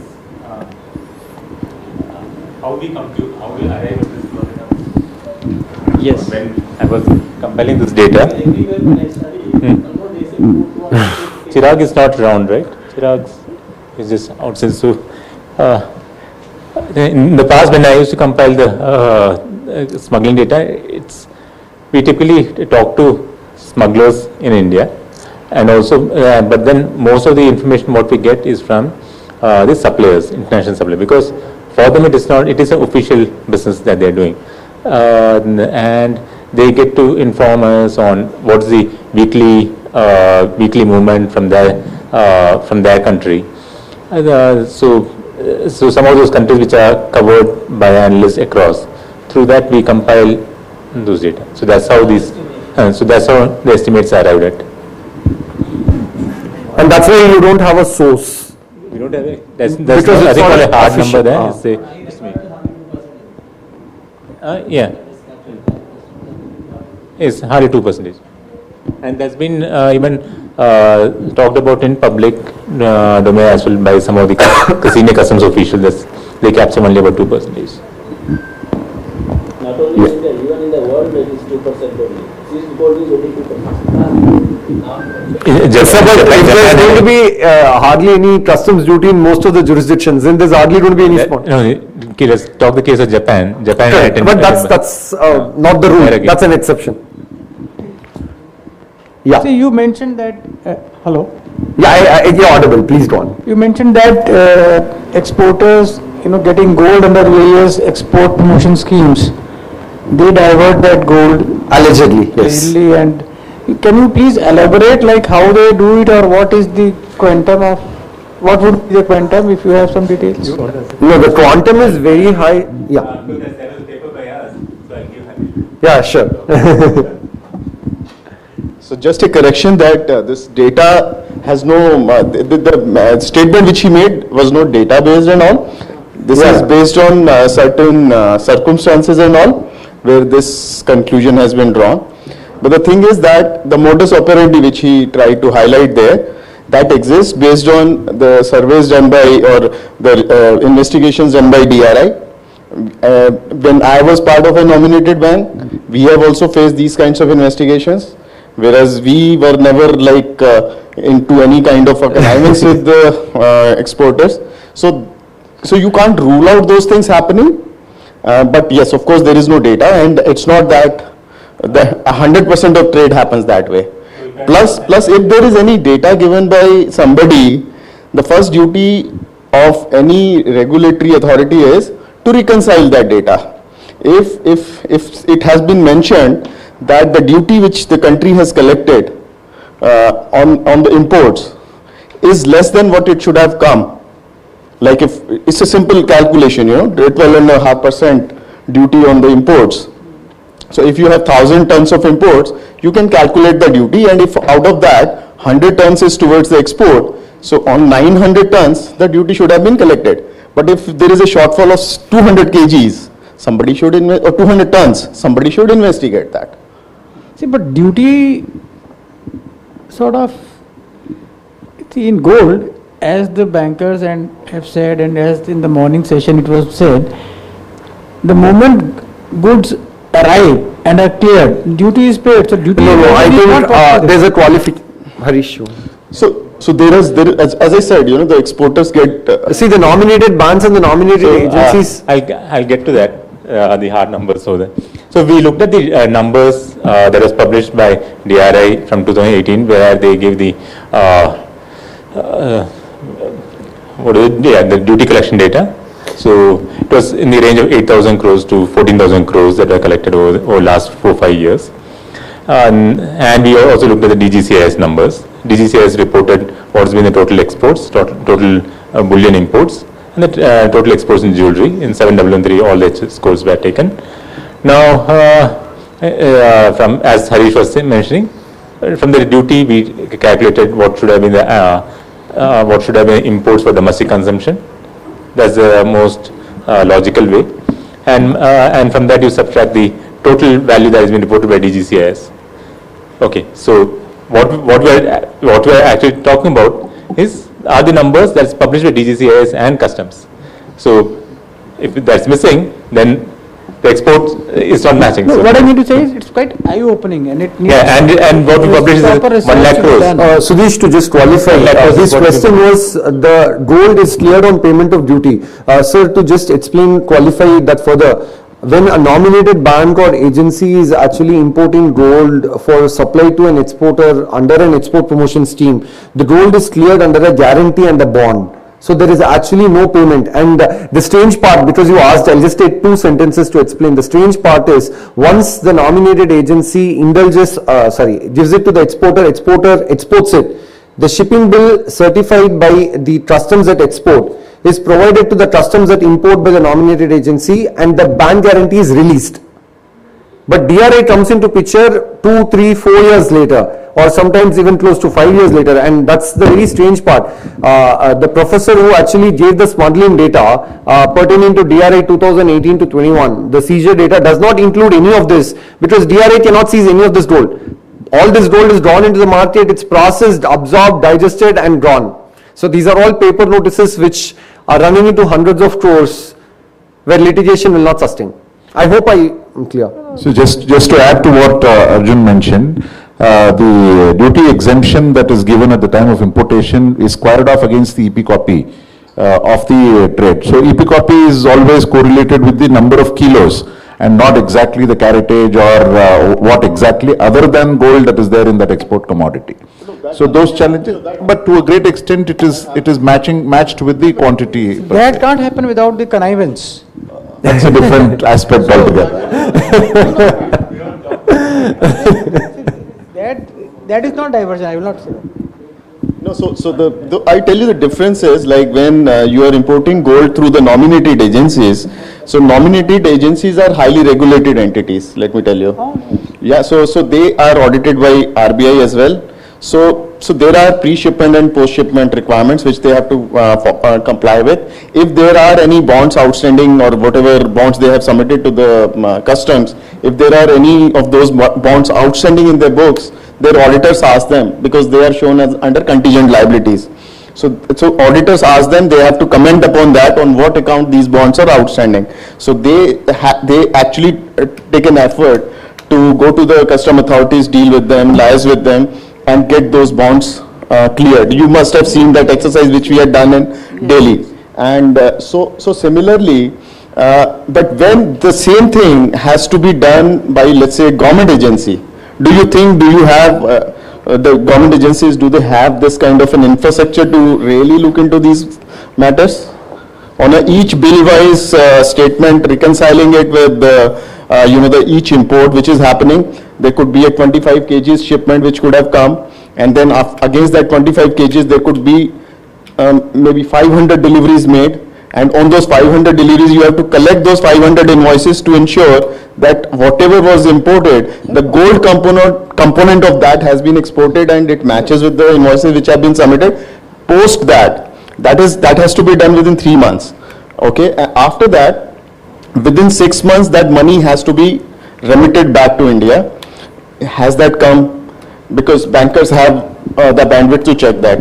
But does that? See, bankers always take back-to-back bank guarantee from the exporters. So, I mean, they are at a very safe ground. They need not check. The exporter himself. No, they are audited, sir. They are audited. What I mean to say, the exporter, it's his money at stake. He has given a bank guarantee, he has given a cash deposit. So, he has to get that back.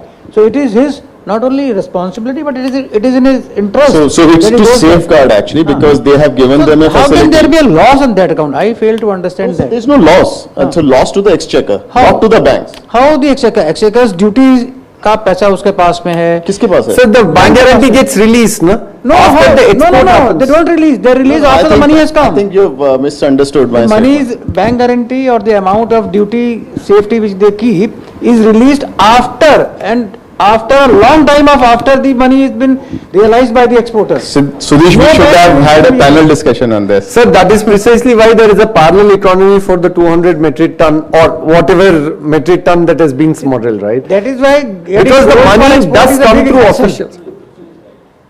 The money does come through official channel, but it gets rerouted through unofficial channel. No. Correct. Yes.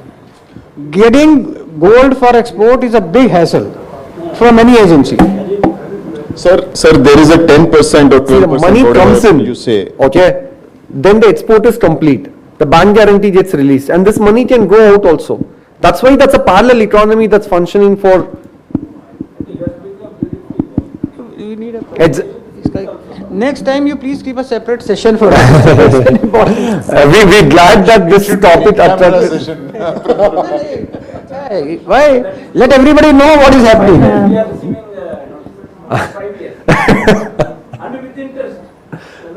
And penalty. Can I come in quickly? Am I audible? Yeah, hi. Raghavendra, it's an excellent presentation. I'm Anindita Chakrabarti. Professor. I have a quick note. When you talk about the socialism of 1960s that propelled it, I think there is something more going on. It was Morarji Desai, and if you have listened to the radio talk he gave when he brought in the 14 Carat Act, so it is a very curious mix of Morarji Desai style of austerity with certain kind of new vision of India, and more than socialism, I would say it is this command economy.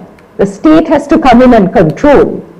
And I have documented in my study how it impacted the goldsmithing communities, the gold trading communities, and it completely kind of demolished them. So I think it's the key word for your, the punch word should not be socialism, but certain notions of command economy with peculiar variety of austerity. And I really agree, if you can push this further, of a gold board, where things are more streamlined. Much of my questions have been already answered through this very great discussion. Professor, I'll just, if you permit, I'll just say a sentence, which is, I very consciously didn't use the word Nehruvian socialism, one. And semantics, we always agree, we can play around it, because China today says that they practice what is called market communism. So it's just words. But your point's totally well taken. Thank you. Yeah. My other query is that when we are talking about this international gold smuggling, do you have any idea what happens over land? We have Nepal, we have Bangladesh, and what happens through, the other channels through international flights. Do you have any idea of Yeah, Professor, there's actually a lot of smuggling that happens through all these modes, whether it's land, especially through what is called these LCS, the land control stations vis-a-vis Bangladesh, vis-a-vis the northeastern borders. But what I was actually trying to drive home was the point that when we look at the quantum of gold that is actually smuggled in through these modes, vis-a-vis the quantum of gold, I'm using smuggled from the legal connotation of how it's defined in the customs law. Okay, the quantum of gold that is smuggled through these export promotion schemes by the exporters. So that is really, really huge, because you have notices. So where do we get this information from? Because DRA is issuing notices to all nominated banks, largely all nominated banks, all nominated agencies, and these notices get issued even after 4-5 years of the date of import. Right. Yeah, so it's a very troubled question to start with. Yeah, I think more discussion is necessary. As somebody said, we should have a separate. Sure. I don't want to eat into your time. Yeah. Thank you so much, everybody, for the participation. Thank you, IGPC.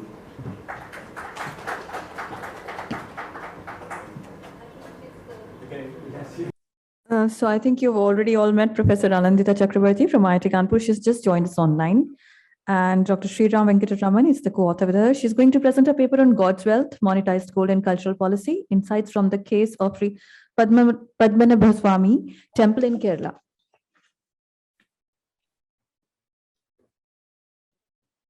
Hello all. Are you able to see the PowerPoint? Is the PowerPoint visible? Yeah, I can see. All right. Hello all. My name is Shriram Venkataraman, and Professor Chakrabarti and I would actually be talking about today's topic, which is actually on God's Wealth, Monetized Gold and Cultural Policy, and we would actually be bringing in insights from the case of Sri Padmanabhaswamy Temple in Kerala. The way that the presentation is going to be structured is like in the first part of the presentation, we are going to be speaking a bit about the sacred metal, how gold is actually treated as a sacred metal and temple as a socio-economic entity, and mirroring of Sri Padmanabhaswamy Temple as a socio-economic entity in itself. And the latter part of the presentation, which would actually be taken over by Professor Chakrabarti, would actually speak about the contestation, the legal battle, and the kind of the legal battle which actually ensued from the district courts to Supreme Court and the Supreme Court's verdict about the Shibayachap. And this actually gives us the entry point into the cultural policy with respect to temple gold as well as with respect to temple wealth. Just as a very quick update, like since supposedly the World Gold Council of the Reserve Bank of India estimate 16% of the gold held in India is with the temples. Now, gold as a sacred metal is just not about, it's not just a contemporary topic of discussion. There's been a lot of reference to gold as a sacred metal right from a very, very long time. This actually starts from the Rig Veda time period itself. The idea that gold actually has different kinds of properties, including luster and fluidity, and the kind of metallic fire with which gold is actually referred to, has always been there from a ancient time period. But more importantly, the versions of Hiranyagarbha or Hiranyaya, or even the Sri Shukta, which actually speaks to as a hymn to goddess Lakshmi, actually refers to her as Hiranyavarnam Harini, which actually is the starting of the Sri Shukta itself. So this has been going on for a very, very long time. Gift giving as a and very specifically with gold as a patronage, the best case of this is illustrated in Brihadaranyaka Upanishad, where King Janaka, when he gives 1,000 cows with golds dangling from both the horns of each of these cows to Rishi Yajnavalkya, is the best illustration of gold as a gift or dana at that time period. In the medieval time period, you also have a lot of these Panchaloka Vigrahas or Panchaloka idols in the south of India, where because we are speaking very specifically about the south of India, because there's been a continuous recorded history of the medieval temple architecture, as well as what's actually happened with the medieval temple as a socio-economic system. Most of these statues actually had gold as one of the components mixed out of these 5 components. And this is just not only with respect to Hinduism. You also have a lot of references by Huan Sang, who actually refers to statues of Buddha made during the King Harsha time period, again a medieval time period, and Huan Sang himself carrying statues and images of Buddha to China, which was all made of gold. So gold, when we speak about the temple ecosystem, we'll have to be looking at gold as both as a secular object as well as a sacred object.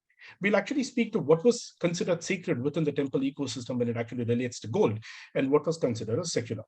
But more importantly, temple as a socio-economic entity is actually something that's been captured pretty well by a lot of historians, and very specifically during the medieval time period. The best case of this is encapsulated through the words of Professor K. Neelakanta Shastri. He's one of the most eminent historians of southern India, and in his book, History of South India, he actually refers to temples, just not as religious and spiritual organizations, but then as organizations which actually were controlling a lot of social, economic, and cultural resources. And they were also acting not just as entities of religion and spiritual entities, but then also as banks, schools, museums, etc., etc.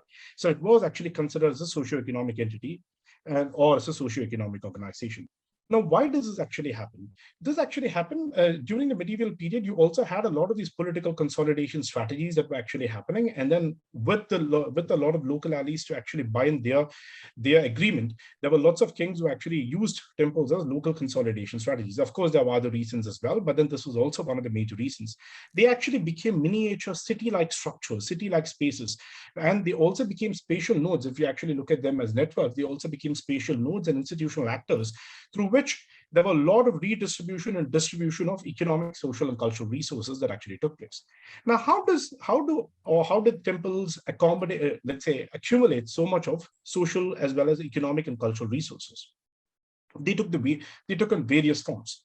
Of course, the best, or let's say the larger way of accumulation would actually be where they actually became patrons. There were patrons for these temples.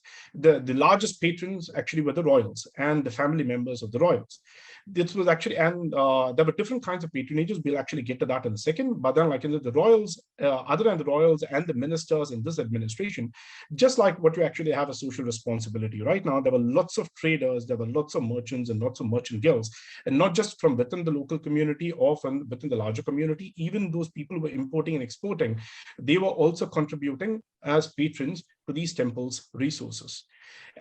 And it was actually much more of a competitive patronage that was actually happening during that point of time. And these competitive patronages were also being done just to ensure that they had a lot of visibility with the royals as well. They took on various forms. One of the forms of patronages were actually called as Devadana, which was actually nothing but patronages with respect to lands, and agricultural lands and non-agricultural lands, but then largely agricultural lands. And the Devadana also took in when lands were actually given to the temples, they were either leased or cultivated, and taxes were collected. And there were lots of other kinds of donations as well as that was actually collected. The other kinds of patronages that actually happened, but very specifically, was with respect to jewelry that was actually given to the deity of the temple, who actually controlled most of the deity. Was an agent at that point of time, and he or she ended up controlling a lot of temples.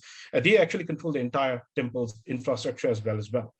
And at that point of time, for example, let's say like if at all there were jewelry that was actually given for ritual paraphernalia for the temple's deities, they were considered sacred. They were never invested, traded, or exchanged within the local community or within the larger community. However, donations which were not of ritual paraphernalia value, those donations were actually seen as resources that could actually be used to increase the temple's revenues, because they ended up supporting a lot of other things other than just religious and spiritual aspects alone. And they also took part in the political governance of the local governing councils as well. Now, when you actually look at the Padmanabhaswamy temple, this was again a very medieval time period, and you already know about the why is Padmanabhaswamy temple so important in the contemporary, or let's say the modern history of India. And much more importantly, because the Padmanabhaswamy temple is also a medieval temple, which is also a socio-economic entity. And because the recorded history of Padmanabhaswamy temple, even though they do have references to ancient literature, but then much more of a very clear recorded history, continuous recorded history, takes the form of a medieval time period. From the 9th century, you have continuous recorded history of the Padmanabhaswamy temple. And it actually mirrors temples generally within the larger South Indian, let's say South Indian space, of how, let's say temples' resources were collected and accumulated as well. Very specifically, even though there's a lot of recorded history, but in 1750, there was a significant mark and there was a significant change in the way the temples were administered within the larger political state. Very specifically, the Padmanabhaswamy temple. In 1750, King Marthandavarma went ahead and then said, he was actually offering the entire kingdom to Lord Sri Padmanabhaswamy, and then him and his descendants, or all the rulers of the state, would actually be henceforth called as Padmanabhadasas, or vassals of the deity, and the kingdom in itself would actually be called as Pandaravaka, which is actually supposedly belonging to the Devaskum or to the temple. And in fact, all the state employee salaries at that point of time was even called as sacred money or Padmanabhantepanam, because the Lord was the one who was actually offering. It was actually from his coffers, it was not from the state coffers anymore.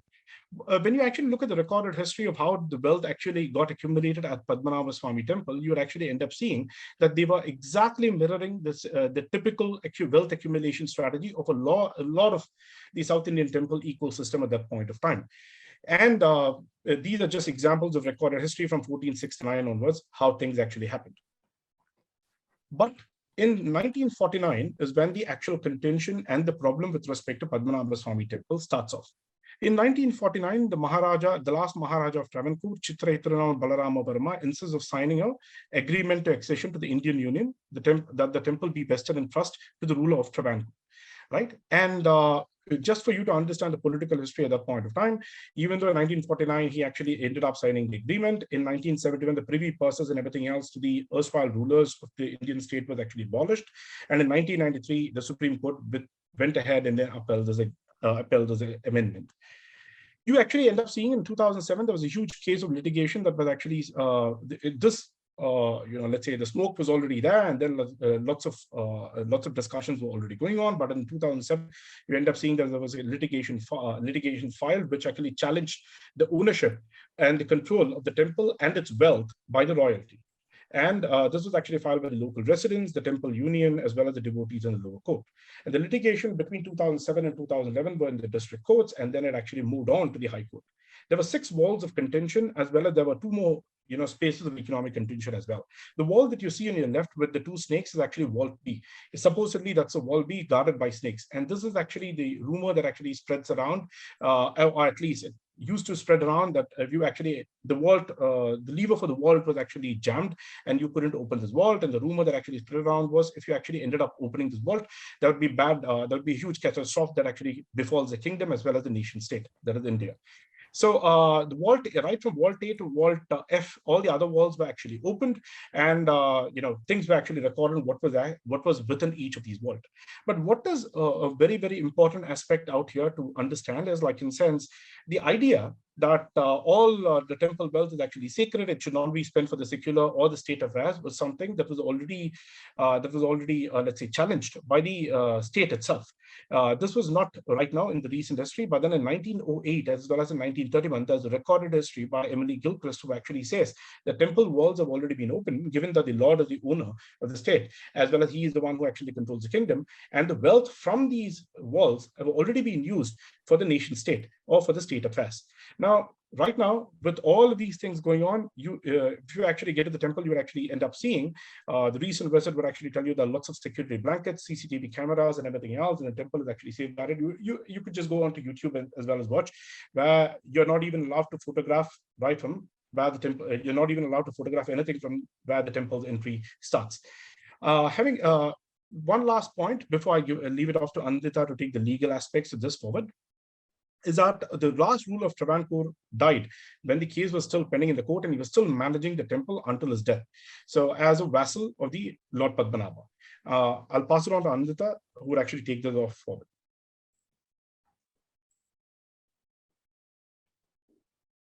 Anindita? Yeah. I'm audible, right?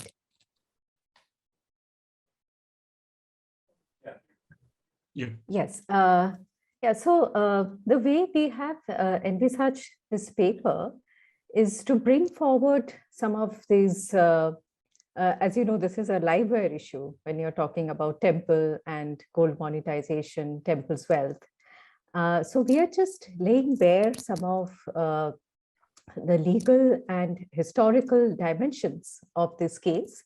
And we have chosen the Padmanabha Swami temple to showcase this trajectory, which has been best worked out because the Supreme Court judgment came out in 2020 as recently as this, and it has this whole historical background which Shriram has just laid out.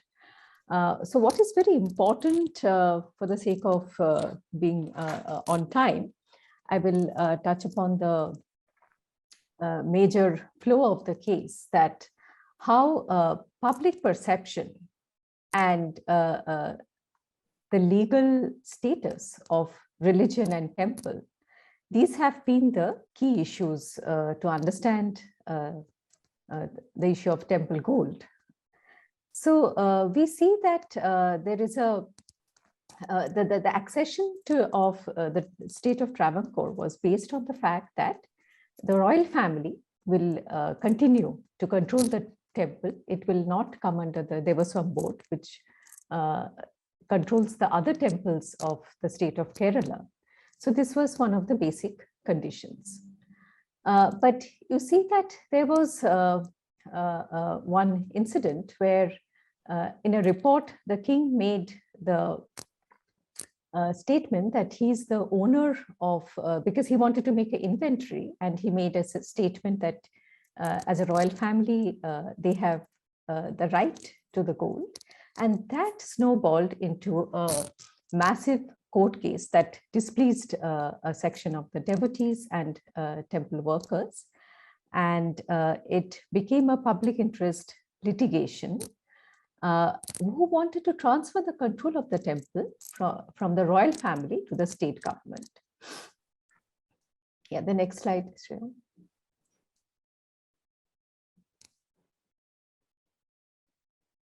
And then what we have tried to do in this paper to gather what have been the public debate when this case unfolded. So there were very many voices around it. Some of them, we can sort of guess what their position would be. But some of the voices have been also counterintuitive in thinking about this huge amount of gold. So we really do not, we have guesstimates, we do not have an estimate about it. So there is the Shankaracharya, the royal family itself. There were the Hindu organizations, some of them local, some of them belonging to certain caste associations. And by and large, one of the voices was in favor of seeing this gold as God as the owner, and the royal family being the legitimate Shabayat. So Shabayat is a key word in this whole discourse. And we can show you some of the other arguments, the next slide, where you see that there's a caste association which talks about that how it should be UNESCO World Heritage, why it should be temple and state, because it is the heritage of the people. And there have been historians who spoke about creating a museum. And there are, as I mentioned, that two regional Hindu organizations who supported partial or full use of the treasure for purposes other than temple maintenance. And you are aware that during the COVID crisis also, during the pandemic, this idea was mooted that why not some of the temple gold be used for this purpose. But at the same time, you have the rationalist organizations which were vocal, and they wanted to seize as more of state and public asset. And in the next slide, we see that from the High Court, the High Court came down very heavily supporting this kind of a rationalist position. Shriram, next slide. Where they wanted to create a trust or a board, whereas the district court, the sub-court had one view. When it came to the High Court was in favor of state intervention and said that because in 1971 you don't have kingship. So if you don't have kingship, then how do you have the king having this control over the gold? Yeah, the next slide. This case then goes up to the Supreme Court. Yeah, so this is what I was pointing out, that if the last ruler had passed away, then if there is no rulership, then the question of the king of Travancore being the Shabaith, is it legitimate or not? But you have a very long history of Anglo-Hindu law in India, where it is not so much whether you're a king or not, whether you have been recognized as the Shabaith of the temple. Yeah, next slide. That became the key question. And you see that despite the High Court having this kind of an idea that there has to be a separate board and it is the court which can rule in this case. The next slide. We have finally in the Supreme Court the key idea that as the Shabaith, it was the duties of the ruler who was pretty much the beneficiary and could manage and control this gold. And it was not at all dependent whether the privy purse and the idea of the king has been abolished in 1971. Yeah, the next slide.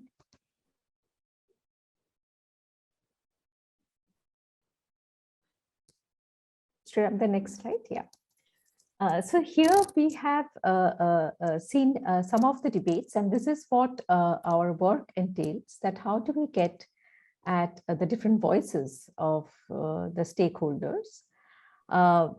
And one of the idea was that if it is a public temple, then why it should not be seen as public wealth. But we also saw that the temple as large and having a public face as the Padmanabha Swami temple would still have the idea of the private Shabaith, and it is very different from the idea of the British idea of the trusteeship, or these are not trust.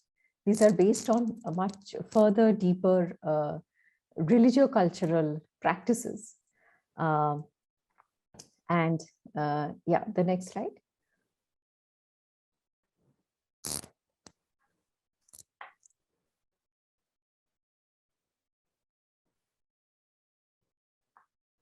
And in order to understand the further kind of progress of this question in Tamil Nadu, you are following that this has again become a live wire topic.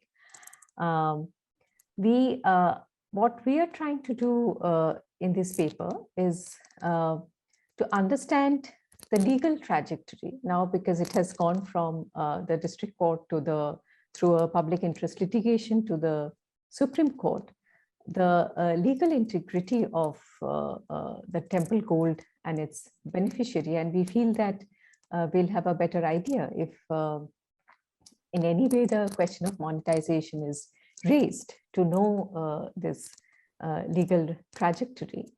And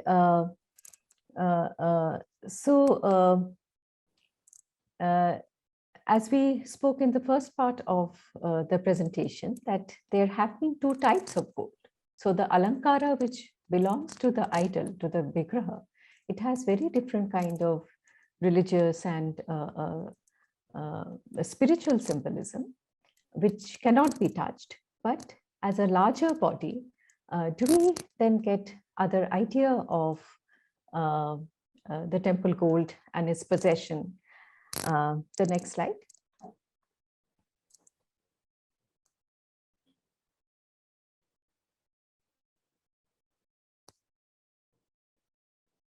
Yeah, so we will kind of sum up that when we are talking about state versus religion and question of secularism, I think a lot of brainstorming is necessary, a lot of different kind of changes in the debate and discourse, because we see that even the courts have not spoken with one voice. So there is a polyphony, there is a multiple voices that are going on, as we saw in the High Court and the Supreme Court logic. And our idea in this paper is that how do we then change the public debate around this issue away from this religion versus secular, state versus temple kind of a debate, and on the basis of the legal integrity of the legal standing of this issue, having a very clear picture, how do we then kind of move forward? I think the next slide would be the last one, where we are very much aware, we are not following this Kerala High Court kind of idea that this is a trust and it can be looked at as a trust. It is not an office. So we give priority to this idea of who is a Shabaid. But if somebody is a Shabaid, what kind of rights and duties that go along with it? I think a lot more kind of nuanced research and stakeholder views are necessary, looking at the historical data. So there are legal frames, and this is very much based on the Anglo-Hindu law as well as the Constitution of India, how the courts are interpreting these kind of legal frames. There are a lot of cultural immaterial value. This is the concept of Shabaidship and temple authority, how it is structured, and very much of it goes to this colonial era. And when we have this kind of material patrimony, like this huge amount of gold and certain kind of policies associated with it, so we are trying to get this polyphony, get this multiple voices together. And the argument that we are trying to move towards is that a sound public discourse based on historical data and stakeholder voice will lead to a sound cultural policy. So that is what we are trying to do in this paper. And we will be happy to take up your questions. We'll stop here.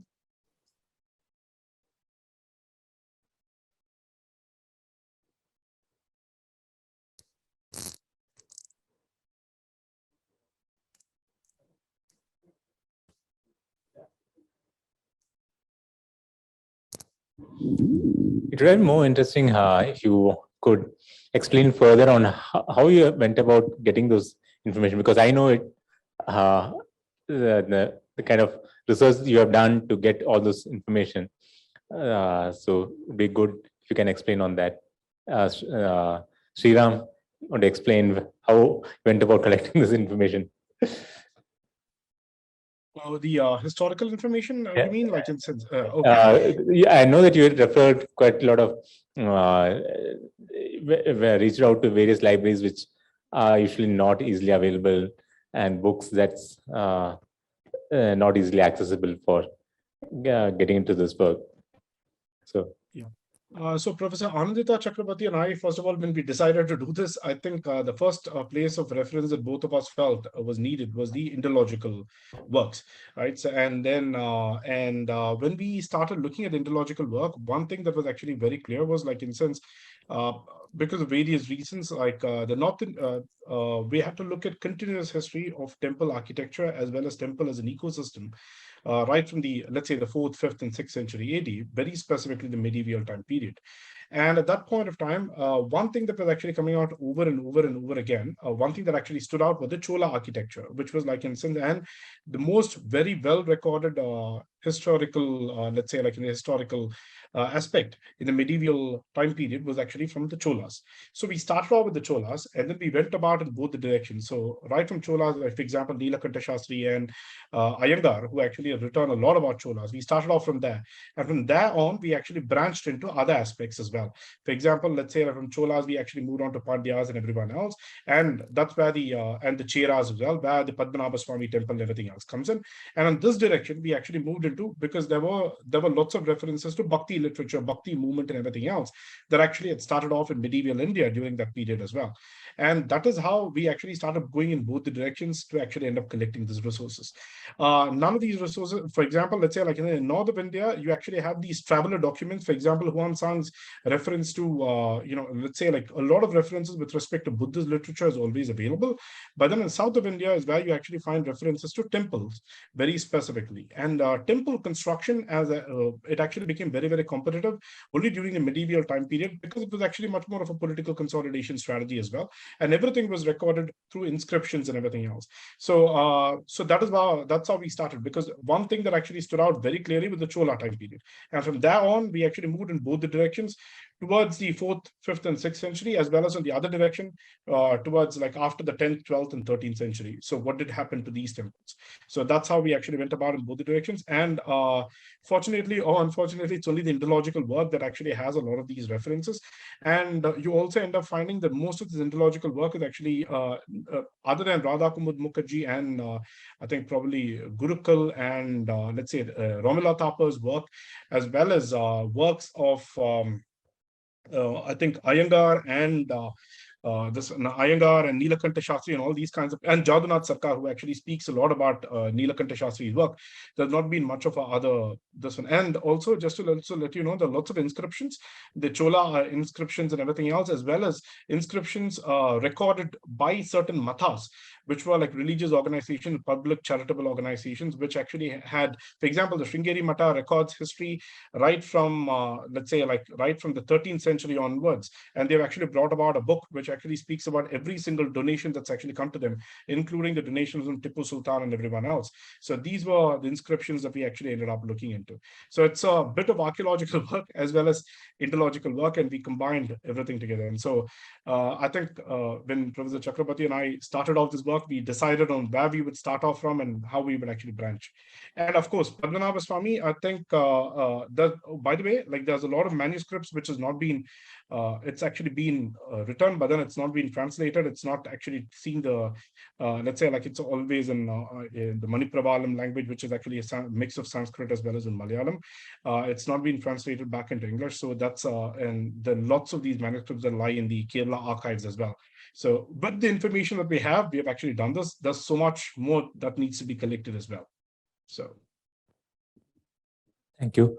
And your views on the temple gold, and from your studies, is it not coming out that the temple gold can actually be used for development of its people? And because that's been one of the arguments that the gold could be used for development of that nation, or earlier it used to be for a town. Now, are there anything coming up on that front? Anindita, would you like to take this? Because, yeah. Yes, I think that is one of the kind of larger questions that our work is looking at. And what we are saying that the temple did have that kind of a position. That is very clear. That is documented, so there is no problem in stating that. But in the contemporary context, when you kind of pit religion versus state, or it has a lot of history embedded in the Anglo-Hindu law, where it was the British which was dismissing temple authority and taking over a lot of temples' possession and their own ability to govern themselves, putting a certain kind of the charitable commissioner and the state bureaucracy governing the temple. So that is when this kind of distrust crept in. So the idea we are trying to bring in is that can we sort of look at the nitty-gritty and the nuances, that what kind of resource, what was happening to that gold. And there is, I think, a lot of comparable work can be done with the Buddhist Sanghas. So we are getting a lot of information in bits and pieces. So there are gazetteers which talks about how a temple used to control the shipping industry and in South India. So I think this kind of, the gold was pretty much in circulation, but it is not God's own gold. So there are two types of gold. Even within the temple, there is a sacred gold that is exclusively God's. It is his alankara. There is the Navagraha, which is placed under the Vigraha, the idol. So you cannot touch those. And the government should never give the idea that it is going kind of to take away that sacred gold, because there is a lot of things which are sacred, which is, it cannot be touched. But having said that, it is a huge social institution, which is doing business, which is doing trade, which is looking after the well-being. So why not revive that and kind of, if you give the temple its due, so to speak. I think there is a much better possibility of a kind of a non-polarized public discourse and dialogue. So I'm in Germany currently, so one of the things I saw in, which was the part of Germany, which was in GDR. So they had bombed a church when the communist regime had come. And for like 20 odd years, they had a public discourse that how do we rebuild? Do we again build a church? Because here nobody goes to church. Or do we build a secular institution? So finally what they did, they built a library, but with a little church and a little cross. So they're bringing in both the things. So something similar, that the temple was a center for the well-being of the people, very much into secular activity. But if now they get the idea that there will be a state law and the treasure. So treasure by definition is something which is not in the market. If it's in the market, it is no longer the treasure. So treasure of the temple cannot be taken away. So you have to develop a more sophisticated language and public discourse to talk about these issues. So that is why we are kind of looking at different stakeholders and the longer history in this paper, and we plan to continue our work. So, yeah. Excellent. Thank you. Thank you. Yeah, for this opportunity. Yeah, it's great to present our work. Thank you. As culturally endowed as ours, there are precious stories for every occasion, inspired from the Vedas, the Upanishads, and even folk tales. Taking forward on what Mr. Gautam said about India Gold, I believe that these stories are the inspiration for innovation. Trademark gold pieces can be manufactured and branded as India Gold, depicting these stories. After all, who doesn't want to own a piece of historical significance? I see the intent, let's go after the intention. Now, I welcome Dr. Sahai, Professor Sahai, to please come and give us a word of thanks. Thank you.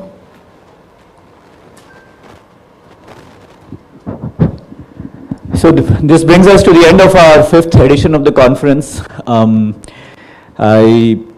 really happy to see some of the presentations over here, which were thought-provoking, as I hope they were for everyone present over here. The last presentation that we just saw was a perfect example of the kind of thinking that we would like to bring to the whole area of gold research, gold as an industry and so on. Clearly, this was much more on the academic side, but of enormous interest to us as individuals, as people, as a culture, and as a nation. For us, I think at IGPC, this is what we would like to be able to do, to be at the bridge of academia and industry, to do some good research, which is interesting in and of itself, as well as that is of relevance to industry and is able to help the industry move forward and be able to influence policy to the extent that the government, of course, allows us to. With that, let me thank the people who are so important to making this such a success. Let me start off by our manager, Minnie, who's sitting there at the back. Minnie, please come here. Big round of applause for Minnie. We've got Minal over here, who helps with a lot of the backroom analysis, the administration of everything that happens. And I think I don't need to introduce a gentleman called Sudhish Nambiat, who's always been there for us. Harish Chopra, some of you may know or not know. He's also a very important part. We've got Abhishek, who's sitting there at the back. He's a research assistant. He's the guy who did the study on Moretti and the impact of mining and so on. I see another familiar face whose name I can't remember. Arushi and Andrila. These are research associates who've been with us for a little while now, but hopefully they will decide to stay for a while with us to help us move forward. So that's the IGPC team at Ahmedabad. All of them have contributed in their own way. So please give them a big hand. And I want to thank all of you guys for being here, for making this an event which you